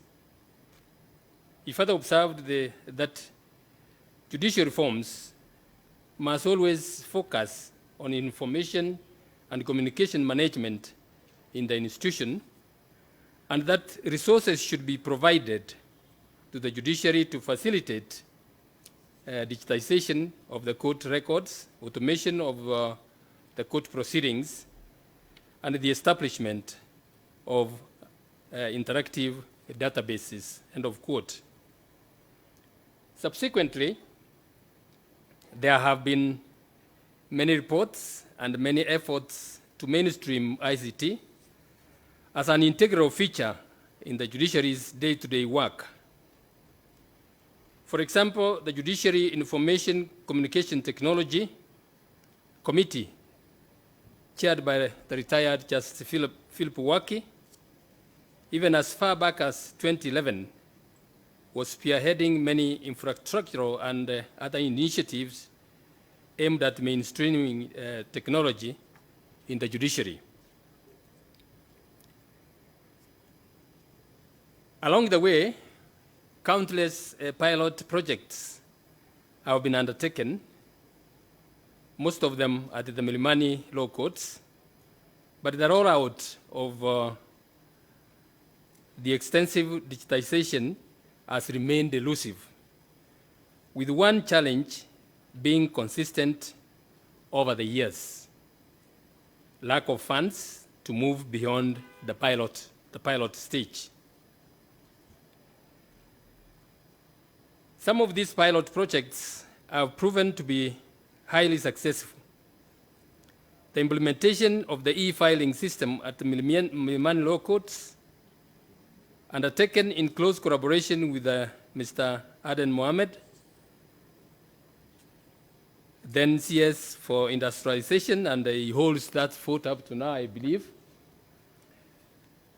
has, for instance, directly contributed to the improvement of Kenya's ease of doing business. I want to make a remark here that we want to do our very best. We are doing and we want to continue doing our very best, Mr. Aden, to have our country rank high in the ease of business, of doing business, so that we can attract investment. You have emphasized that. You have talked about the time it takes to finalize cases. And the figure, I mean, the number of 465 days are there in our records, and you have mentioned that. When in other jurisdictions, less than 200 days are taken in finalizing dispute resolution resolutions so that investors can be attracted. This requires not only cooperation, but resources. And I'm sure that you will take the message that you have talked to the relevant authorities to ensure that we have resources so that we can go on. While most of these projects are yet to have a judiciary-wide impact, they have reaffirmed our institutional capacity to adapt to technology and to manage it for the benefit of our stakeholders. Indeed, it is from the experiences and the lessons learned in the pilots that we have reached where we are today. It has also been through the effort of the entire judiciary juggernaut, driven by the desire to succeed, that has enabled us to come this far. Ladies and gentlemen, from the onset, increased use of ICT has been identified as a key plank in our efforts to transform the judiciary into a modern, progressive institution that is succinctly responsive to the needs of the people we serve. The Judiciary Transformation Framework, launched in 2012 by the retired Justice Willie Mutunga, and my own blueprint, Sustaining Judiciary Transformation, were very clear on this. When I launched the SJT in January 2017, we shifted from the institutional building and the capacity development agenda that defined JTF and focused on a service delivery agenda. SJT emphasizes the improvement in the speed and quality of service delivery in the judiciary by increasing efficiency and effectiveness at the individual and system levels. One of our primary initiatives was the design and adoption of a digital strategy that sought to boost not only judicial operations, but also enterprise resource planning capabilities in order to assist in our administration functions. Central to this was the establishment of an ICT infrastructure that would support these initiatives, including provision of internet access to all our courts, as well as enhancement of our security and disaster recovery capabilities. As we speak, all our courts except Mbarambala and Kakuma law courts, which are in the far-flung areas, are all connected to reliable internet.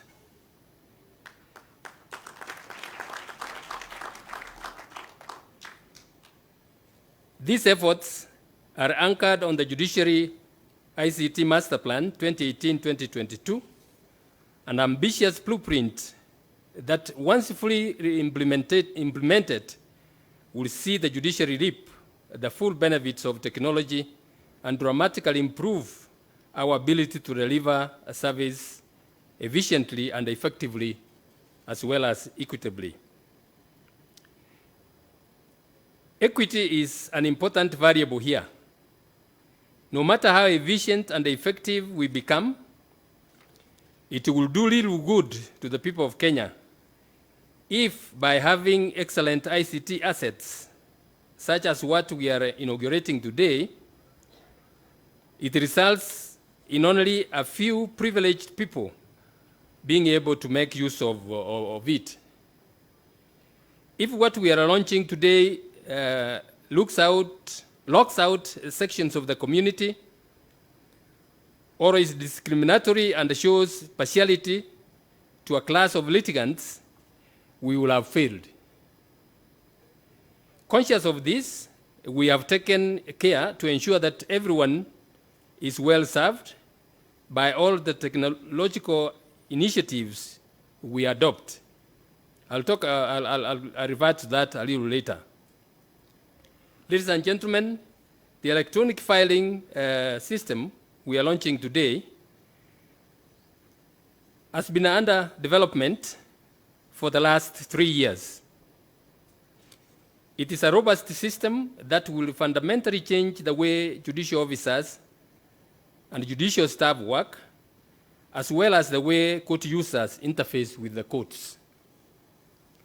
Even though case filing is the core function of the system, it represents a transformation that touches on almost all courtroom activities.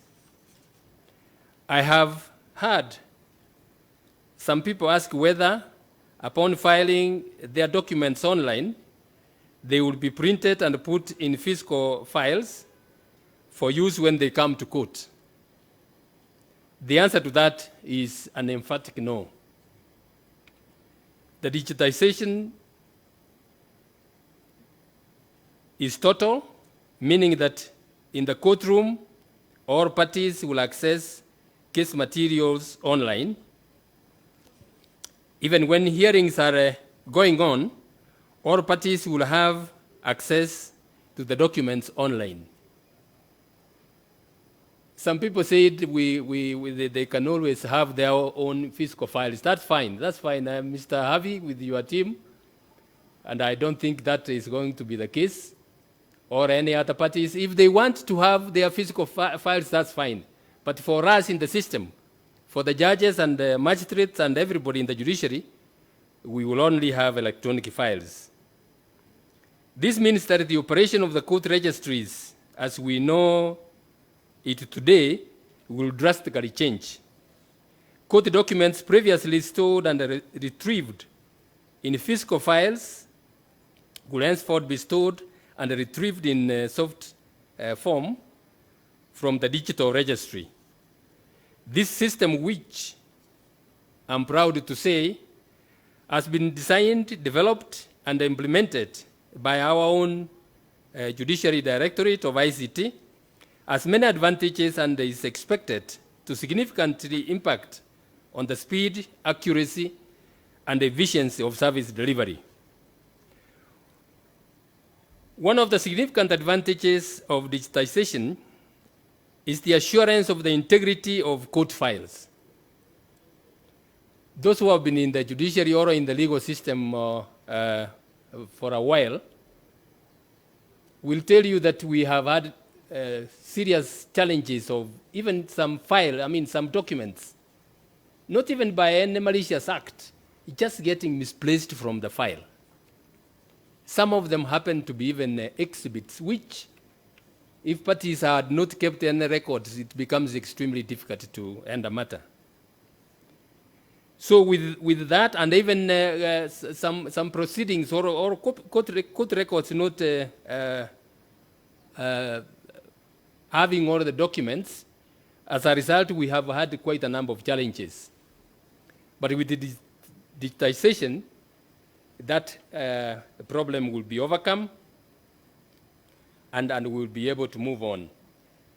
You have also, and I'm sure quite a number of practitioners here and even the litigants know the challenges we have had and the frustrations we have had with the misplacement and loss of files.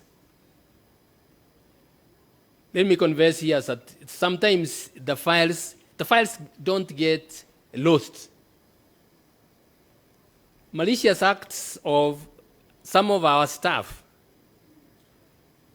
in collusion with the outsiders, those who perhaps don't want their cases to go on, or for one reason or the other, don't want a file to come before the judge, just take a file from its bundle and puts it in a long bundle. And it takes a long time, and sometimes even after some time, that same fellow pulls that file and says, oh, the file we have been looking for is here. That is something we are going to go over, and it will be a thing of the past. And I think that is a significant advantage. The other challenge stakeholders in the justice sector have faced is the authentication of court orders we have occasionally had situations where orders have been issued for the release of accused persons or those who in remand in prison. And quite genuinely, the prison authorities look at some of the documents, depending especially on the typeset, and wonder whether or not they are genuine. And it takes quite a while. You find that sometimes somebody has been released, and it takes about 2-3 days for him to be set free from prison, because the prison authorities wanted to make sure that the order they are acting on is authentic. The system we are launching today will seamlessly integrate with all major stakeholders, such as the Office of the Director of Public Prosecutions, the Prisons Department, and the Probation. And I've asked my RCT people to find a way of how we can integrate with the Lands Office, because the title deeds that we are given as security for bond or bail, we want to be sure that they are authentic, because we have run into problems with some of them which are not authentic. So we will have we want to find a way of integrating with the Ministry of Lands and be able to sort out that problem. I'm happy to note that the ODPP have done their best, and you will see from the demonstration they will show us here, they will be the first stakeholder to integrate with our system.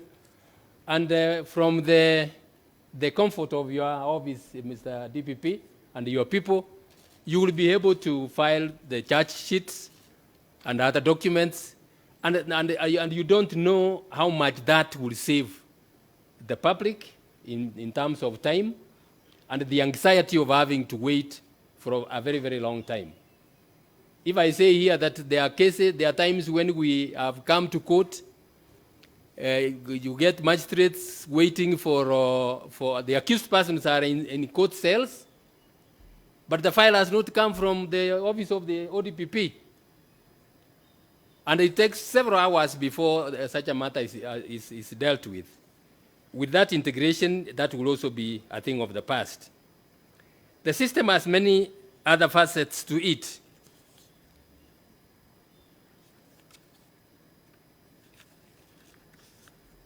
In addition to the cases being registered in the system, it has an automated fee assessment and payment module, which utilizes various platforms such as M-Pesa and credit cards to effect the required financial transactions and generate e-receipts. This will minimize the pilferage of court fees and help us to work efficiently. I want to mention here that we are in the final stages of coming out with an integrated fee schedule that will be input in the system in a few days, but that is not going to cause any challenge whatsoever. We have made arrangements of how the court fees will be assessed, and after we integrate that, parties and particularly lawyers, you can file your documents even over the weekend from the comfort of your office, pay fees electronically, and get a case number while you are seated there during the weekend. Other important features include the indexed retrieval and viewing model for judges and magistrates to access documents, the ability to search for cases, and an integrated court calendar.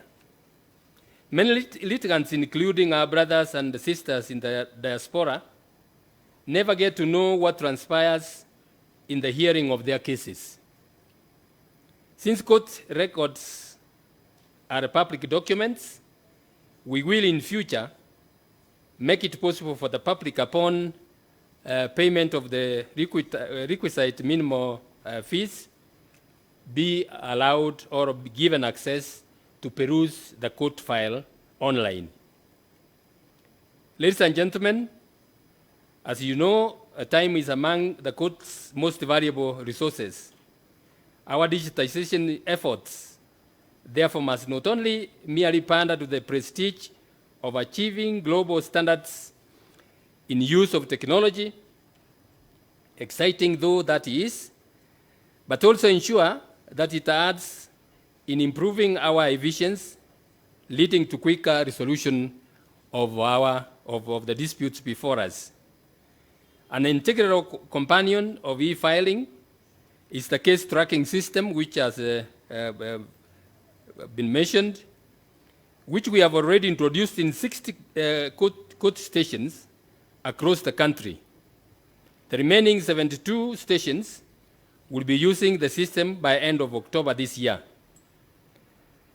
The court tracking system involves the monitoring and the managing of cases in the court docket from the time the case is filed to the moment it is finally disposed by either trial, settlement, or otherwise. When optimally used, it ensures that all cases progress swiftly without unnecessary delay, and feedback is given to the judiciary leadership when challenges occur in any of our courts. An integral part of the case tracking system is a messaging service that allows us to send updates to our clients through SMS. The clients can themselves prompt the updates by sending SMS with the case tracking number to the short code number 22490. So you can see we are going to offer services. Even litigants who want to know the status of their case. All they need is to send an SMS, and it will be responded to, and they will be told what is happening, instead of having to travel long distances to come and peruse the court file to know the position. Besides the case tracking system, the judiciary is also implementing a digital court recording and transcription system in 32 courtrooms around the country. 6 courtrooms in the commercial division of the High Court at Milimani are already operational, while installation is currently being done in another 26 courts, including the Anti-Corruption Court in Nairobi. The full implementation of this system will bring an end to the manual recording of court proceedings. The audio recorded proceedings will thereafter be passed on to transcribers who, through strict and elaborate procedures, will prepare the official court records in text form. The judiciary has partnered with the Ministry of ICT through the Achira project, which will engage quite a number of our youths in doing the transcription, thereby providing employment to thousands of our young people. Mr. Cheng, I want you to express our sincere gratitude to the CS, Mr. Mucheru. He spoke to me this morning, and he tendered his apologies that he was not able to come for the support we have received from the ministry. We want to continue that partnership, and we trust that it is going to assist us a great deal. We have a lot of work still to be done, so we need your assistance. ICT has enormous potential to improve the administration of justice. Indeed, we have seen it come in handy in enabling justice delivery in the face of the COVID-19 crisis. We have, since the onset of the pandemic, established virtual courts and engaged litigants through online meeting applications. Hundreds of cases have been heard successfully, despite open court activities being significantly reduced in the wake of the pandemic. You have already heard about how we have had quite a number of applications and appeals online. I have received messages from quite a number of your members, Mr. Harvey, who are very happy that they can be able, to argue cases and don't waste any time at all. we know our city. It takes almost 45 minutes for one to drive from Westlands to come to court. Then he waits in court for the court to get to his case. And then once the matter is finalized, which takes about 30 minutes, he has to drive for another 45 minutes to 1 hour back to his office. All that will be time saved, and I have received quite encouraging messages from litigants and lawyers, and we want to all work together and be able to help, to expedite service delivery. The coronavirus pandemic has in a way become a blessing in disguise. Among the many long-term implications of our increased use of technology is that moving forward, we will no longer require expert witnesses such as the government chemist, pathologists, ballistic experts, and the handwriting experts to appear in court in person. Quite a number of my colleagues here, the trial judges, know how many times we adjourn cases because these witnesses are not able to come. We have a handful, is it 2 or 3 handwriting experts in the country? Ballistic experts are, I don't know, they can't be more than 5. And you find that the cases are adjourned several times, not because these witnesses don't want to come to court, but because they are engaged in other places. A witness, if the same witness is testifying in Mombasa, he needs 2-3 days to travel there, to have, then he is heard, and their evidence normally takes hardly 15 minutes before they come back. I have given firm instructions that going forward, these witnesses will not be summoned anymore. Even if we are having a physical checking of evidence in court, those particular witnesses, we will have to take their evidence online so that we save time. It will be a pleasure, I am sure, to our doctors to be told that, look, give us 15 minutes of your time. From the comfort of your clinic, just be there at 10 and testify, and we will be done. These are great advances, and I'm very happy and excited about them. These advances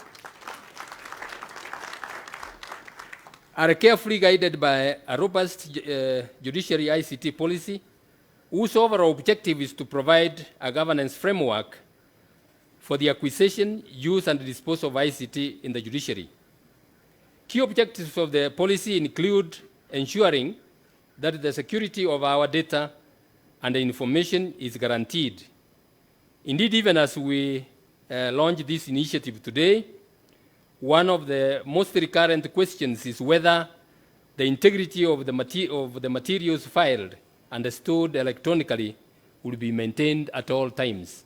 This has featured, you will recall Mr. Harvey and your team, especially the chair, the Nairobi chapter of the Nairobi branch of the Law Society.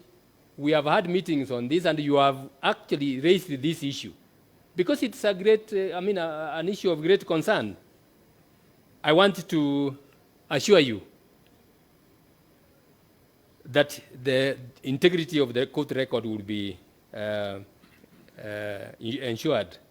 Besides the routine security protocols like redundant systems, strong access controls, and encryption, we have implemented specific security measures that reflect global best practices in the data security.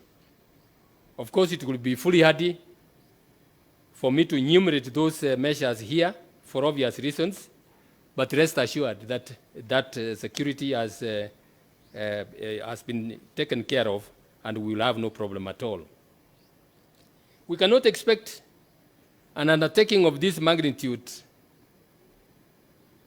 to be implemented without any hiccups, either in the performance of the technology or the ability of the people to use it properly. Besides, it is consistent with human nature to be apprehensive about change, sometimes even to the extent of resisting it, only to embrace it later enthusiastically and continue. You know, this plan of technology has been around. When it started, quite a number of us judges, especially the old fogies, had a few problems. I remember one of my colleagues, whom I will not mention, you ask him for his email address and he tells you it is confidential.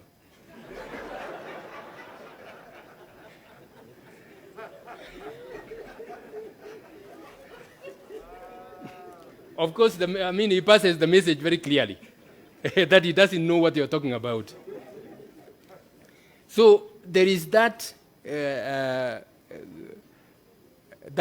fear of the unknown, and not appearing. And you know,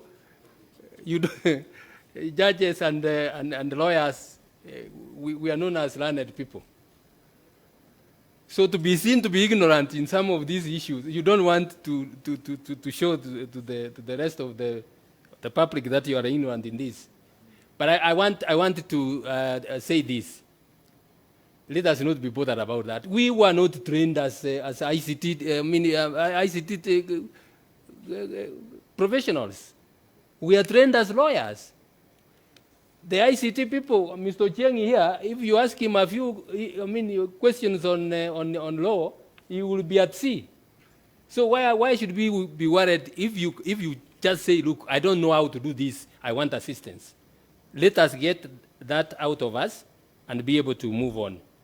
What I would like to assure you today, ladies and gentlemen, is that we shall strive to address all challenges that emerge as we implement the system, and to assist all our stakeholders to adapt to the new requirements as soon as possible and smoothly move on.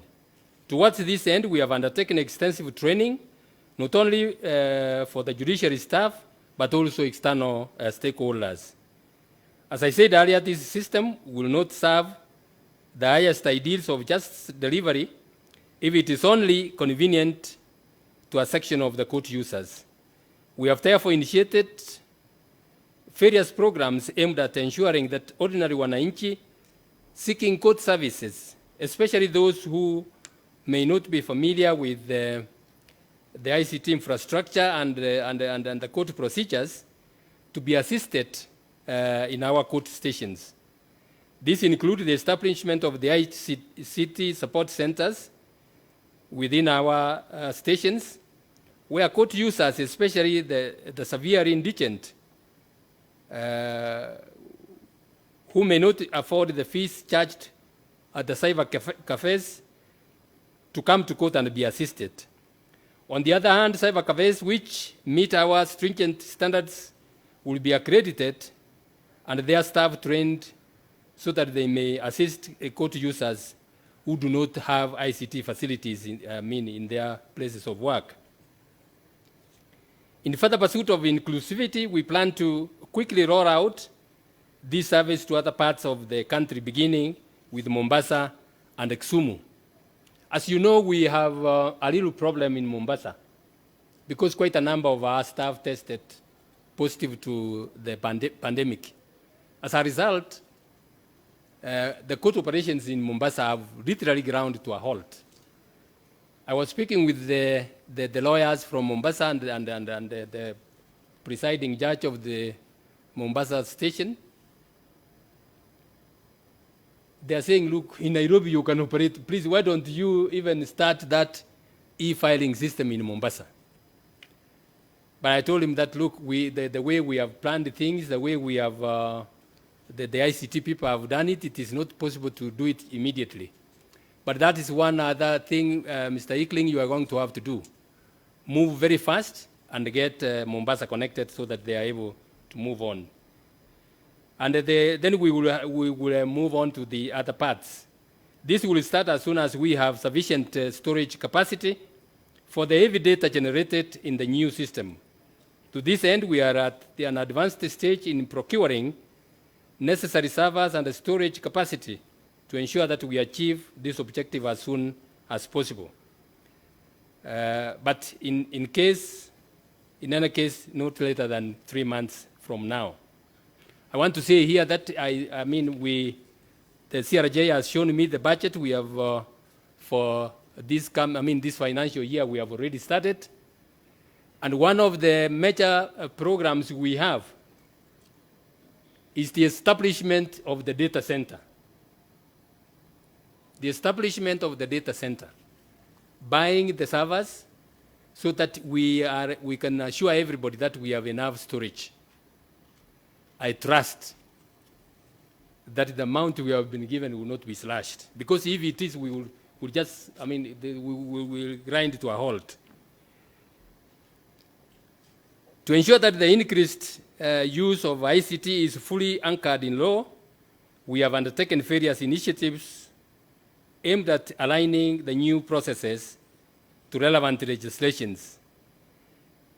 We have finalized the development of the practice direction, revised the rules, and proposed amendment to the Civil Procedure Act and the Evidence Act, as well as the Criminal Procedure Act, to align the ICT environment and facilitate the widespread adoption of technology. In this regard, we are doing all our very best, and I'm happy to see Justice Musinga here, the chair of the Rules Committee. We are there, and there will be no problem at all. The proposed changes are already being reviewed by our stakeholders, including the Law Society and the general public, and we expect to receive a feedback as soon so that we can be able to complete the process. The code digitization journey has, since the onset, benefited from generous funding from many of our supporters, and I wish to sincerely thank all of them. I would like to single out the International Development Law Organization for their support and the e-filing initiative from the start, as well as the United Nations Office on Drug and Crime, GIZ, the World Bank, through Judicial Performance Improvement Project, and the Government of Kenya for the support we have received so far. In this regard, I want once again to sincerely thank His Excellency Ambassador Francis McCain. I requested that he be given a minute to say something because of the contribution he has made to this project. He has availed funds, and we are very, very grateful. As you go back, Your Excellency, please go with our gratitude that the people of Kenya appreciate the support we have received from your country. I have already talked about the Ministry of ICT, the support they have given us, and we trust that they will continue to support us. They have undertaken that, and I have no doubt whatsoever, and they will assist us, and we will move on. JSC has been wonderful. The support you have given us, the JSC members, we are grateful, and we will continue to be grateful. I want to single out one or two other people who have worked very, very hard. Jessica Tembu, Cairo, the chair of the Integrated Court Management System Committee, and the entire membership of the committee, and his predecessor, Justice Mwongo. Did I see him here? He may not be here. As well as Justice Souko and Waki, who have already mentioned in the work they have done in the past to assist in this process. The ICT Directorate, led by the acting director, Mr. Stephen Eckling, and many other stakeholders who have worked and continue to work hard for the good work they have done. DCJ was telling you that I have pushed them very hard, especially in the last 1 month. I want to sincerely thank you, Eckling, and your team. Karanja and the others, where are you? Please stand up once again. I want to thank you most sincerely for the good work you have done. You know, as you have heard, I'm getting old, so my day starts at about 4 o'clock in the morning. Sometimes I push these people by 8 o'clock if they are not able to connect and we have a meeting. I can't understand how they can be late at 8 o'clock when I've been up for almost 6 hours. So thank you very much for the good work you have done, and bear with me for the push I have had to throw your way, but you have taken it with stride, and I'm very, very grateful. As Jessica Tembu said, the LSK, ODPP, and the prison department, as well as the probation and all other stakeholders, have been very, very supportive and have supported us. I want to mention here that Mr. Harvey, the president, I received yesterday a letter from the chair of the branch chairs, a message of goodwill and saying that they are going to support us and we move on. And I'm very, very, very grateful. What I want to say, Mr. Harvey, and with all humility and understanding, the problem we have now, especially with the virtual courts, is because of poor connectivity, internet connectivity. You find one litigant at one end of the country with poor internet connectivity is unable to be heard. Or when he starts, he's breaking and the proceedings can't go on. That's why, as you said, you take so many minutes asking, my Lord, can you hear me? My Lord, can you see me? It is not entirely the problem with the court system. It may be very well, and I want to say this with humility, not trying to demean anybody. It may be very well the problem with internet connectivity from your offices. Going forward, as we have said, we have no choice. We can't go back. Ask your members to try their best and get stable internet connectivity. And in that regard, Mr. Ching, even when when we are paid, especially in the countryside, admittedly internet connectivity is poor. There's a ministry too, something about that so that we can move forward. In this time and age, one of the things we should have as a country is internet connectivity, which is stable, to enable us to transact the business we have. We are all connecting to this, and we cannot afford to be left behind as a country. I conclude my speech with the great hope that this system will generate the necessary impetus to fully integrate ICT into all the justice processes. Honorable judges, judicial officers, ladies and gentlemen, with regard to the use of technology, the proverbial hour is here with us. I'm happy to note that we are all gradually embracing these changes, and we are going to move forward. As the DCJ said, we cannot afford to go back. We cannot afford to be left behind. As a matter of fact, as an arm of government, we should have gotten here more than even 10 years before.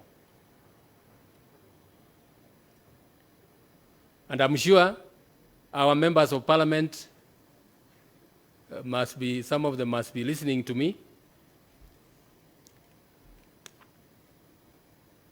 What the judiciary requires is some reasonable funds to be able to run its operations.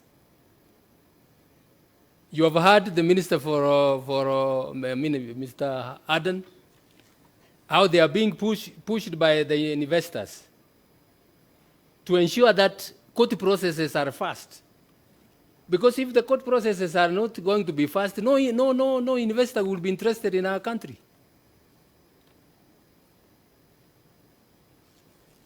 and many, many other things. So if we don't have enough resources, we will not be able to run this. And as I said, we are here today courtesy of IDLO. If we can't get funding, I'm sorry to tell you, if we can't get funding, this project will fall in another 1 or 2 years. And I'm sure that is not what we want. When I say this, some people think that I have, the media say the CJ cries for this and that. I will continue crying for the Kenyan people. The judiciary budget is hardly even 1% of the entire country's budget. And I was telling the CRJ to tell Treasury that Article 173, which requires that the judiciary budget be deposited in the judiciary fund as soon as the budget is read, because we live in this country and we know that funding may be a challenge at the times. And I asked the CRJ to tell the Treasury that, look, you can hold the salaries and remit it to us monthly. But the development funding, like the amounts we need for this kind of project, please give it to us up front so that we are able to plan. If I may tell you, in November last year, we were at the final stages of completing procurement for servers that we so badly need. Just before we issued the tenders, we approved the tenders, we had a budget cut. And surprisingly for me, the budget cut, which was supposed to be 30% across the board, the vote for ICT was 100%. So what that meant is that we were thrown back into total disarray. We could not go on. I have said we are here today courtesy of IDLO. If we have no funds, we will not move on. I'm sure the members of parliament are listening to me. The service delivery, the judiciary service delivery is to the people you represent. You don't give us enough resources, the cases will drag on for long, long periods. Let me end there. Ladies and gentlemen, thank you for listening to me. And I want to thank all of you for finding time to come, especially during this period, when quite a number of people are scared, like myself, to get to places where you can easily get infected. But we are doing our very best. And all I want to urge is that let us take this pandemic seriously, especially our people in the countryside. Quite a number of people are, what do they say? EO. And they are walking around comfortably. And we take it lightly. Wait until it knocks in your home. Then you will say, yes, there is a problem here. Let us take this seriously. Let us cooperate with the Ministry of Health and take care of ourselves as we move forward. May God bless you abundantly. Thank you very much for listening to me.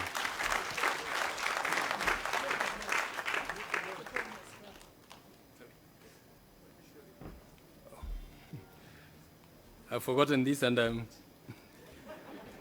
thank you.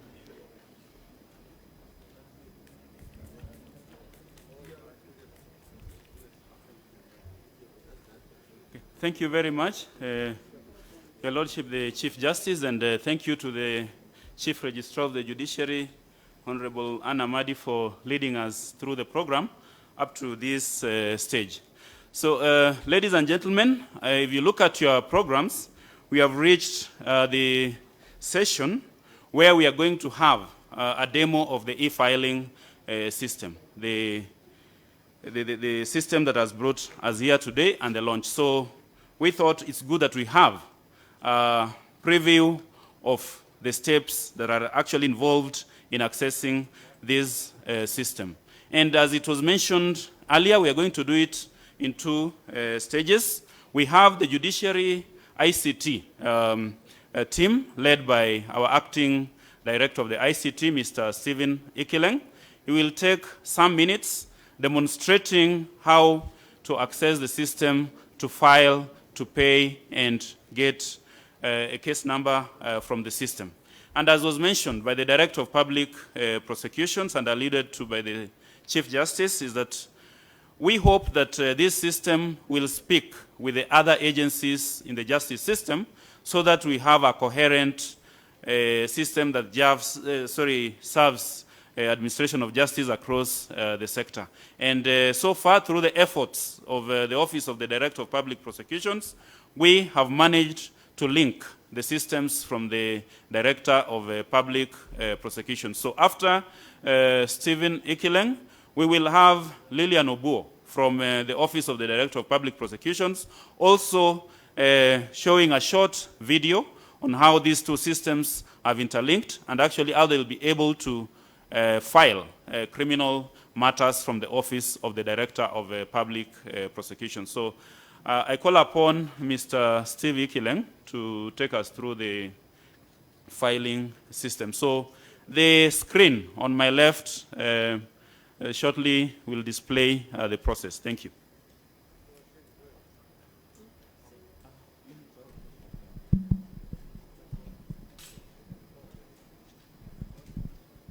Afternoon.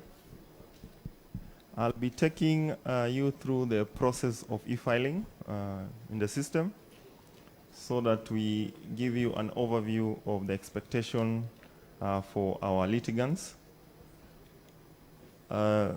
Shortly, they will be playing that video for you to be able to see exactly the steps that you'll be taken through. The first step in the process is the registration. What you are seeing is that each clients need to register. Just 1 minute. TV screen on the front. Yes. The screens in the front need to. Yeah. Sure.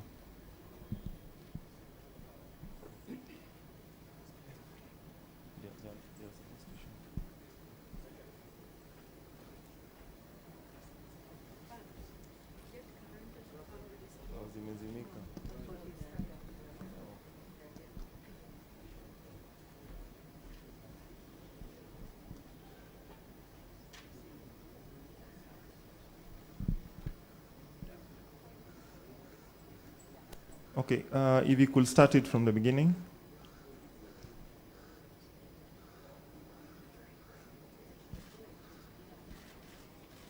So I'll take you through three parts: registration, filing, and electronic service. So each litigant can access the system through registration, a law firm, organization, or an individual. So for this demonstration, we are going to look at how a law firm can register by providing the business registration number, the law firm name, the email address, and the mobile number. Once you provide those details, you'll be taken through 4 steps. And the second step will be for the purpose of contacts.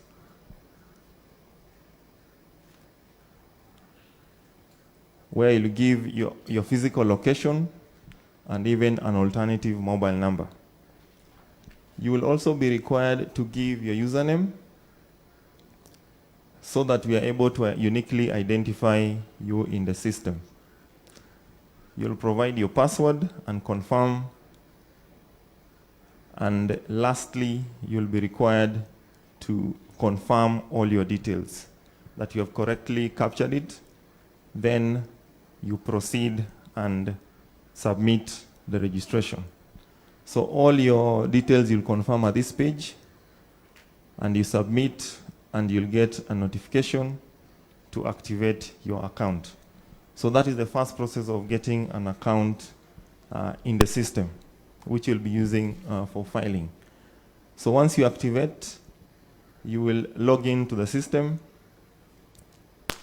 with the email address you've just provided and a password.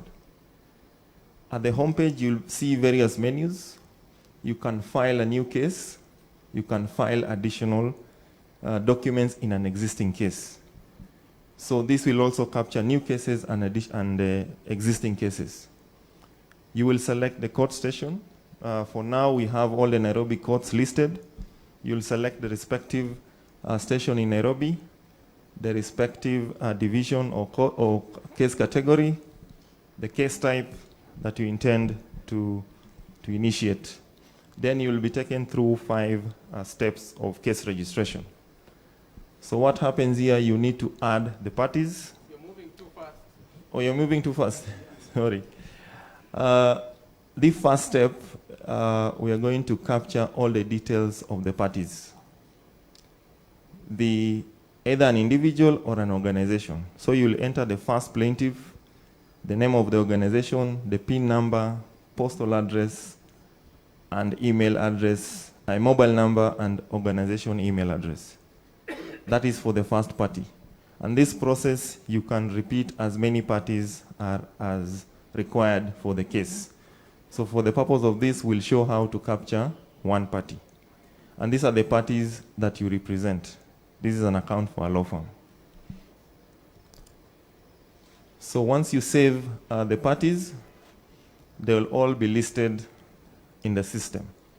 Then you proceed to the second step, where you give a summary of the case, the citation, the value of the case, and the summary of the case of the prayers, which you can copy from the document and paste. In the third step, you'll be asked to add the specific documents that you intend to file. So we have prepared all the list. You will just select the specific document, and the system will be able to give you parameters to fill that define what document is all about. Once you save all the documents, they will be listed, and it will automatically calculate the fees that is required. So at this step, you're actually doing the fee assessment, which will clearly and automatically assess the fees that are required for that particular case. And you can list as many as required in terms of the nature of your case. And you can see the total for this case is continue adding up, currently at 70,075.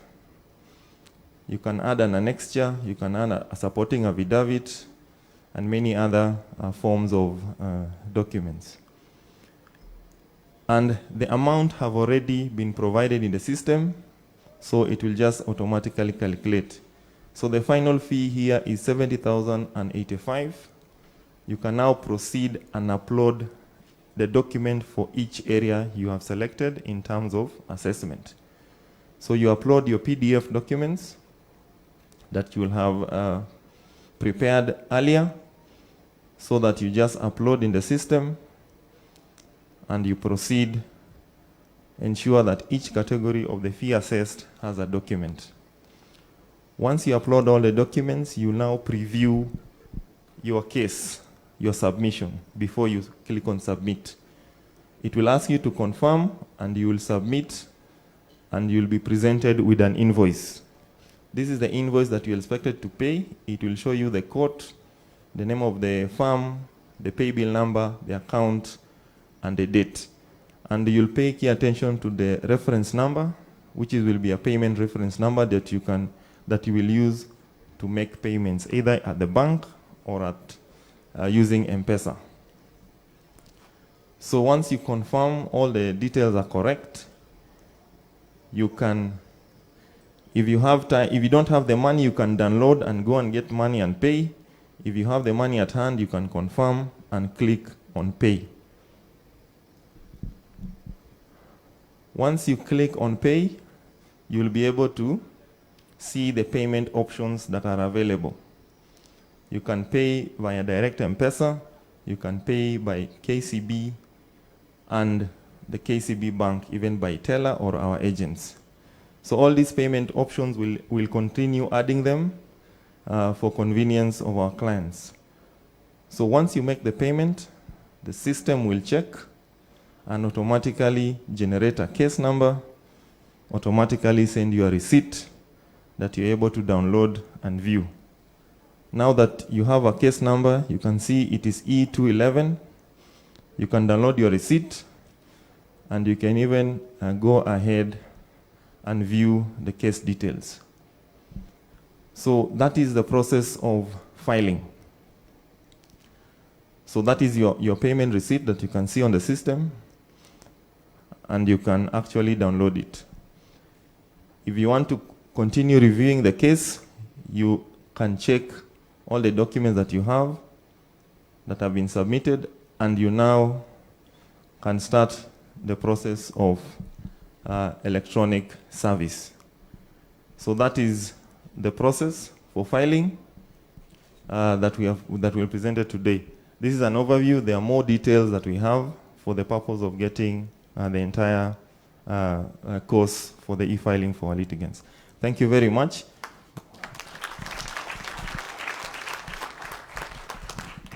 Thank you. Thank you very much, Ikileng, for that demonstration of how the e-filing system works. And as had been said earlier, we have an extensive process of training on the use of this system that involves not only the judiciary, but all other stakeholders, and I believe some of the trainings are on. So I will quickly urge Lillian to take us through a demo of the integration of the systems from the system in use at the ODPP's office and the e-filing system in the judiciary. Welcome, Lillian. You can come and stand here as they load the next.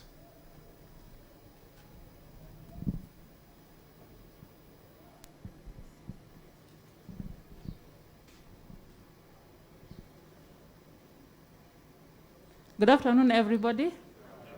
I'll take you through our processes in terms of our case management. Earlier on, you are told that we've already developed our own case management system. So just like the judiciary, we also have to log in. So we have to log in, and each and every officer has been given a very unique identification number, and also they have to get in through using a password. So our process is basically starts from the time you receive a file from the investigating agency. So you can see now we are receiving a file from one of the investigating agency. And then once the file has been received, then you make all the recording, you capture all the data, from which agency is it coming from, which institution, who has brought it. You try and collect all the information that is required. Then thereafter, we put what is called a QR code. You can see now we put in the QR code. And after putting in the QR code, now we'll move into the stage of scanning and indexing all the details in the file. So there you go, we've scanned and put in the details. Then we move into the next step, which we call screening. All these files, once received, they'll come into a pool where they're now screened and allocated to different officers. You can see they've been allocated to different officers here. And then once the officers have received the files, then now they review the file and make the most decision a prosecutor can ever make. That is the decision to prosecute. And once that decision has been made, it will now automatically, we will now link it up with the judiciary, and I'll ask them to pause at this stage, because this is now where we're having the integration. So once a prosecutor has reviewed the file and made the decision to charge, we'll come up with a charge sheet, which is now an electronic charge sheet. We'll put in our digital signatures and stamp, and then now feed it into the judiciary e-system. And yesterday, as DPP indicated earlier on, we were able to test. So you see, we were able to test with the Amada case. And from the details, you can see it went to the judiciary, and it's written there successfully. It was received successfully. And thereafter, because it's a court that gives the numbers, you can see we received a number.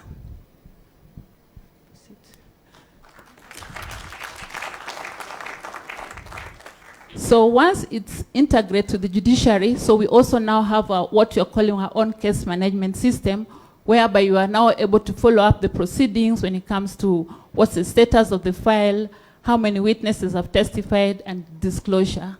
So basically that sums it.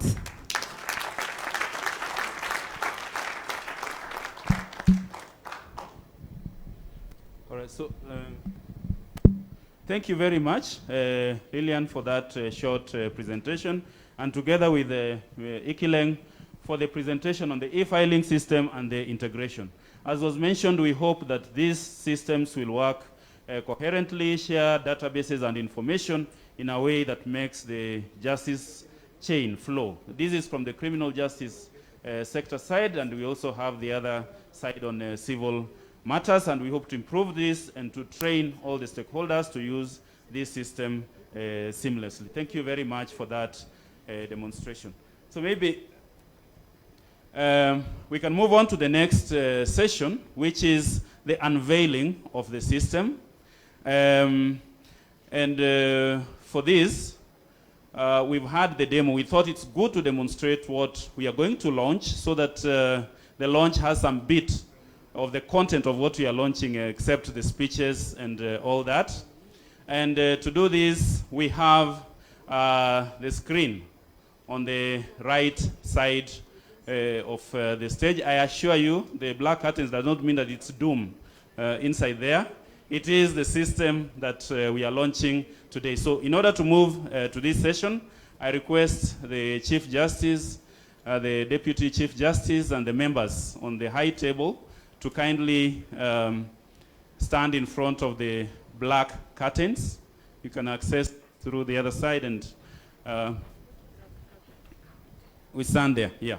So as soon as the members of the high table have made their way there, we'll do a count of from 5 to 1, and the curtains will automatically open and we'll have launched this system. So to the technical members, we go 5, 4, 3, 2, 1, go. Claps as we open, please.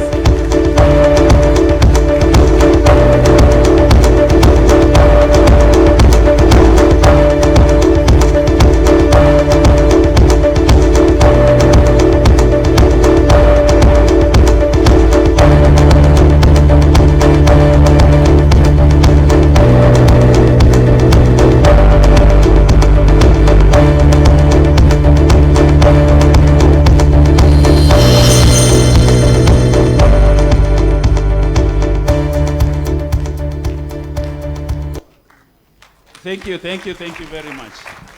So, thank you very much. I would now request, as the Chief Justice and the rest of the delegation, we take the photo, we reach the photo session. Here we will not have a photo session outside because of the social distancing and all that. So I'll request that we have a line up in front of the screen, CJ and the members of the delegation.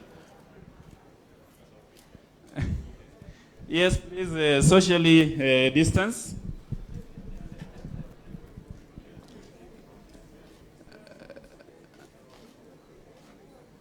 Yeah, it is. Okay.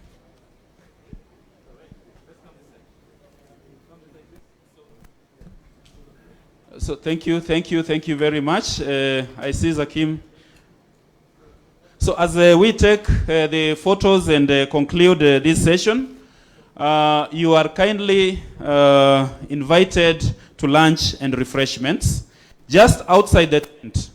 I'll just explain. We have 2 serving areas and an eating area the other side of the tent.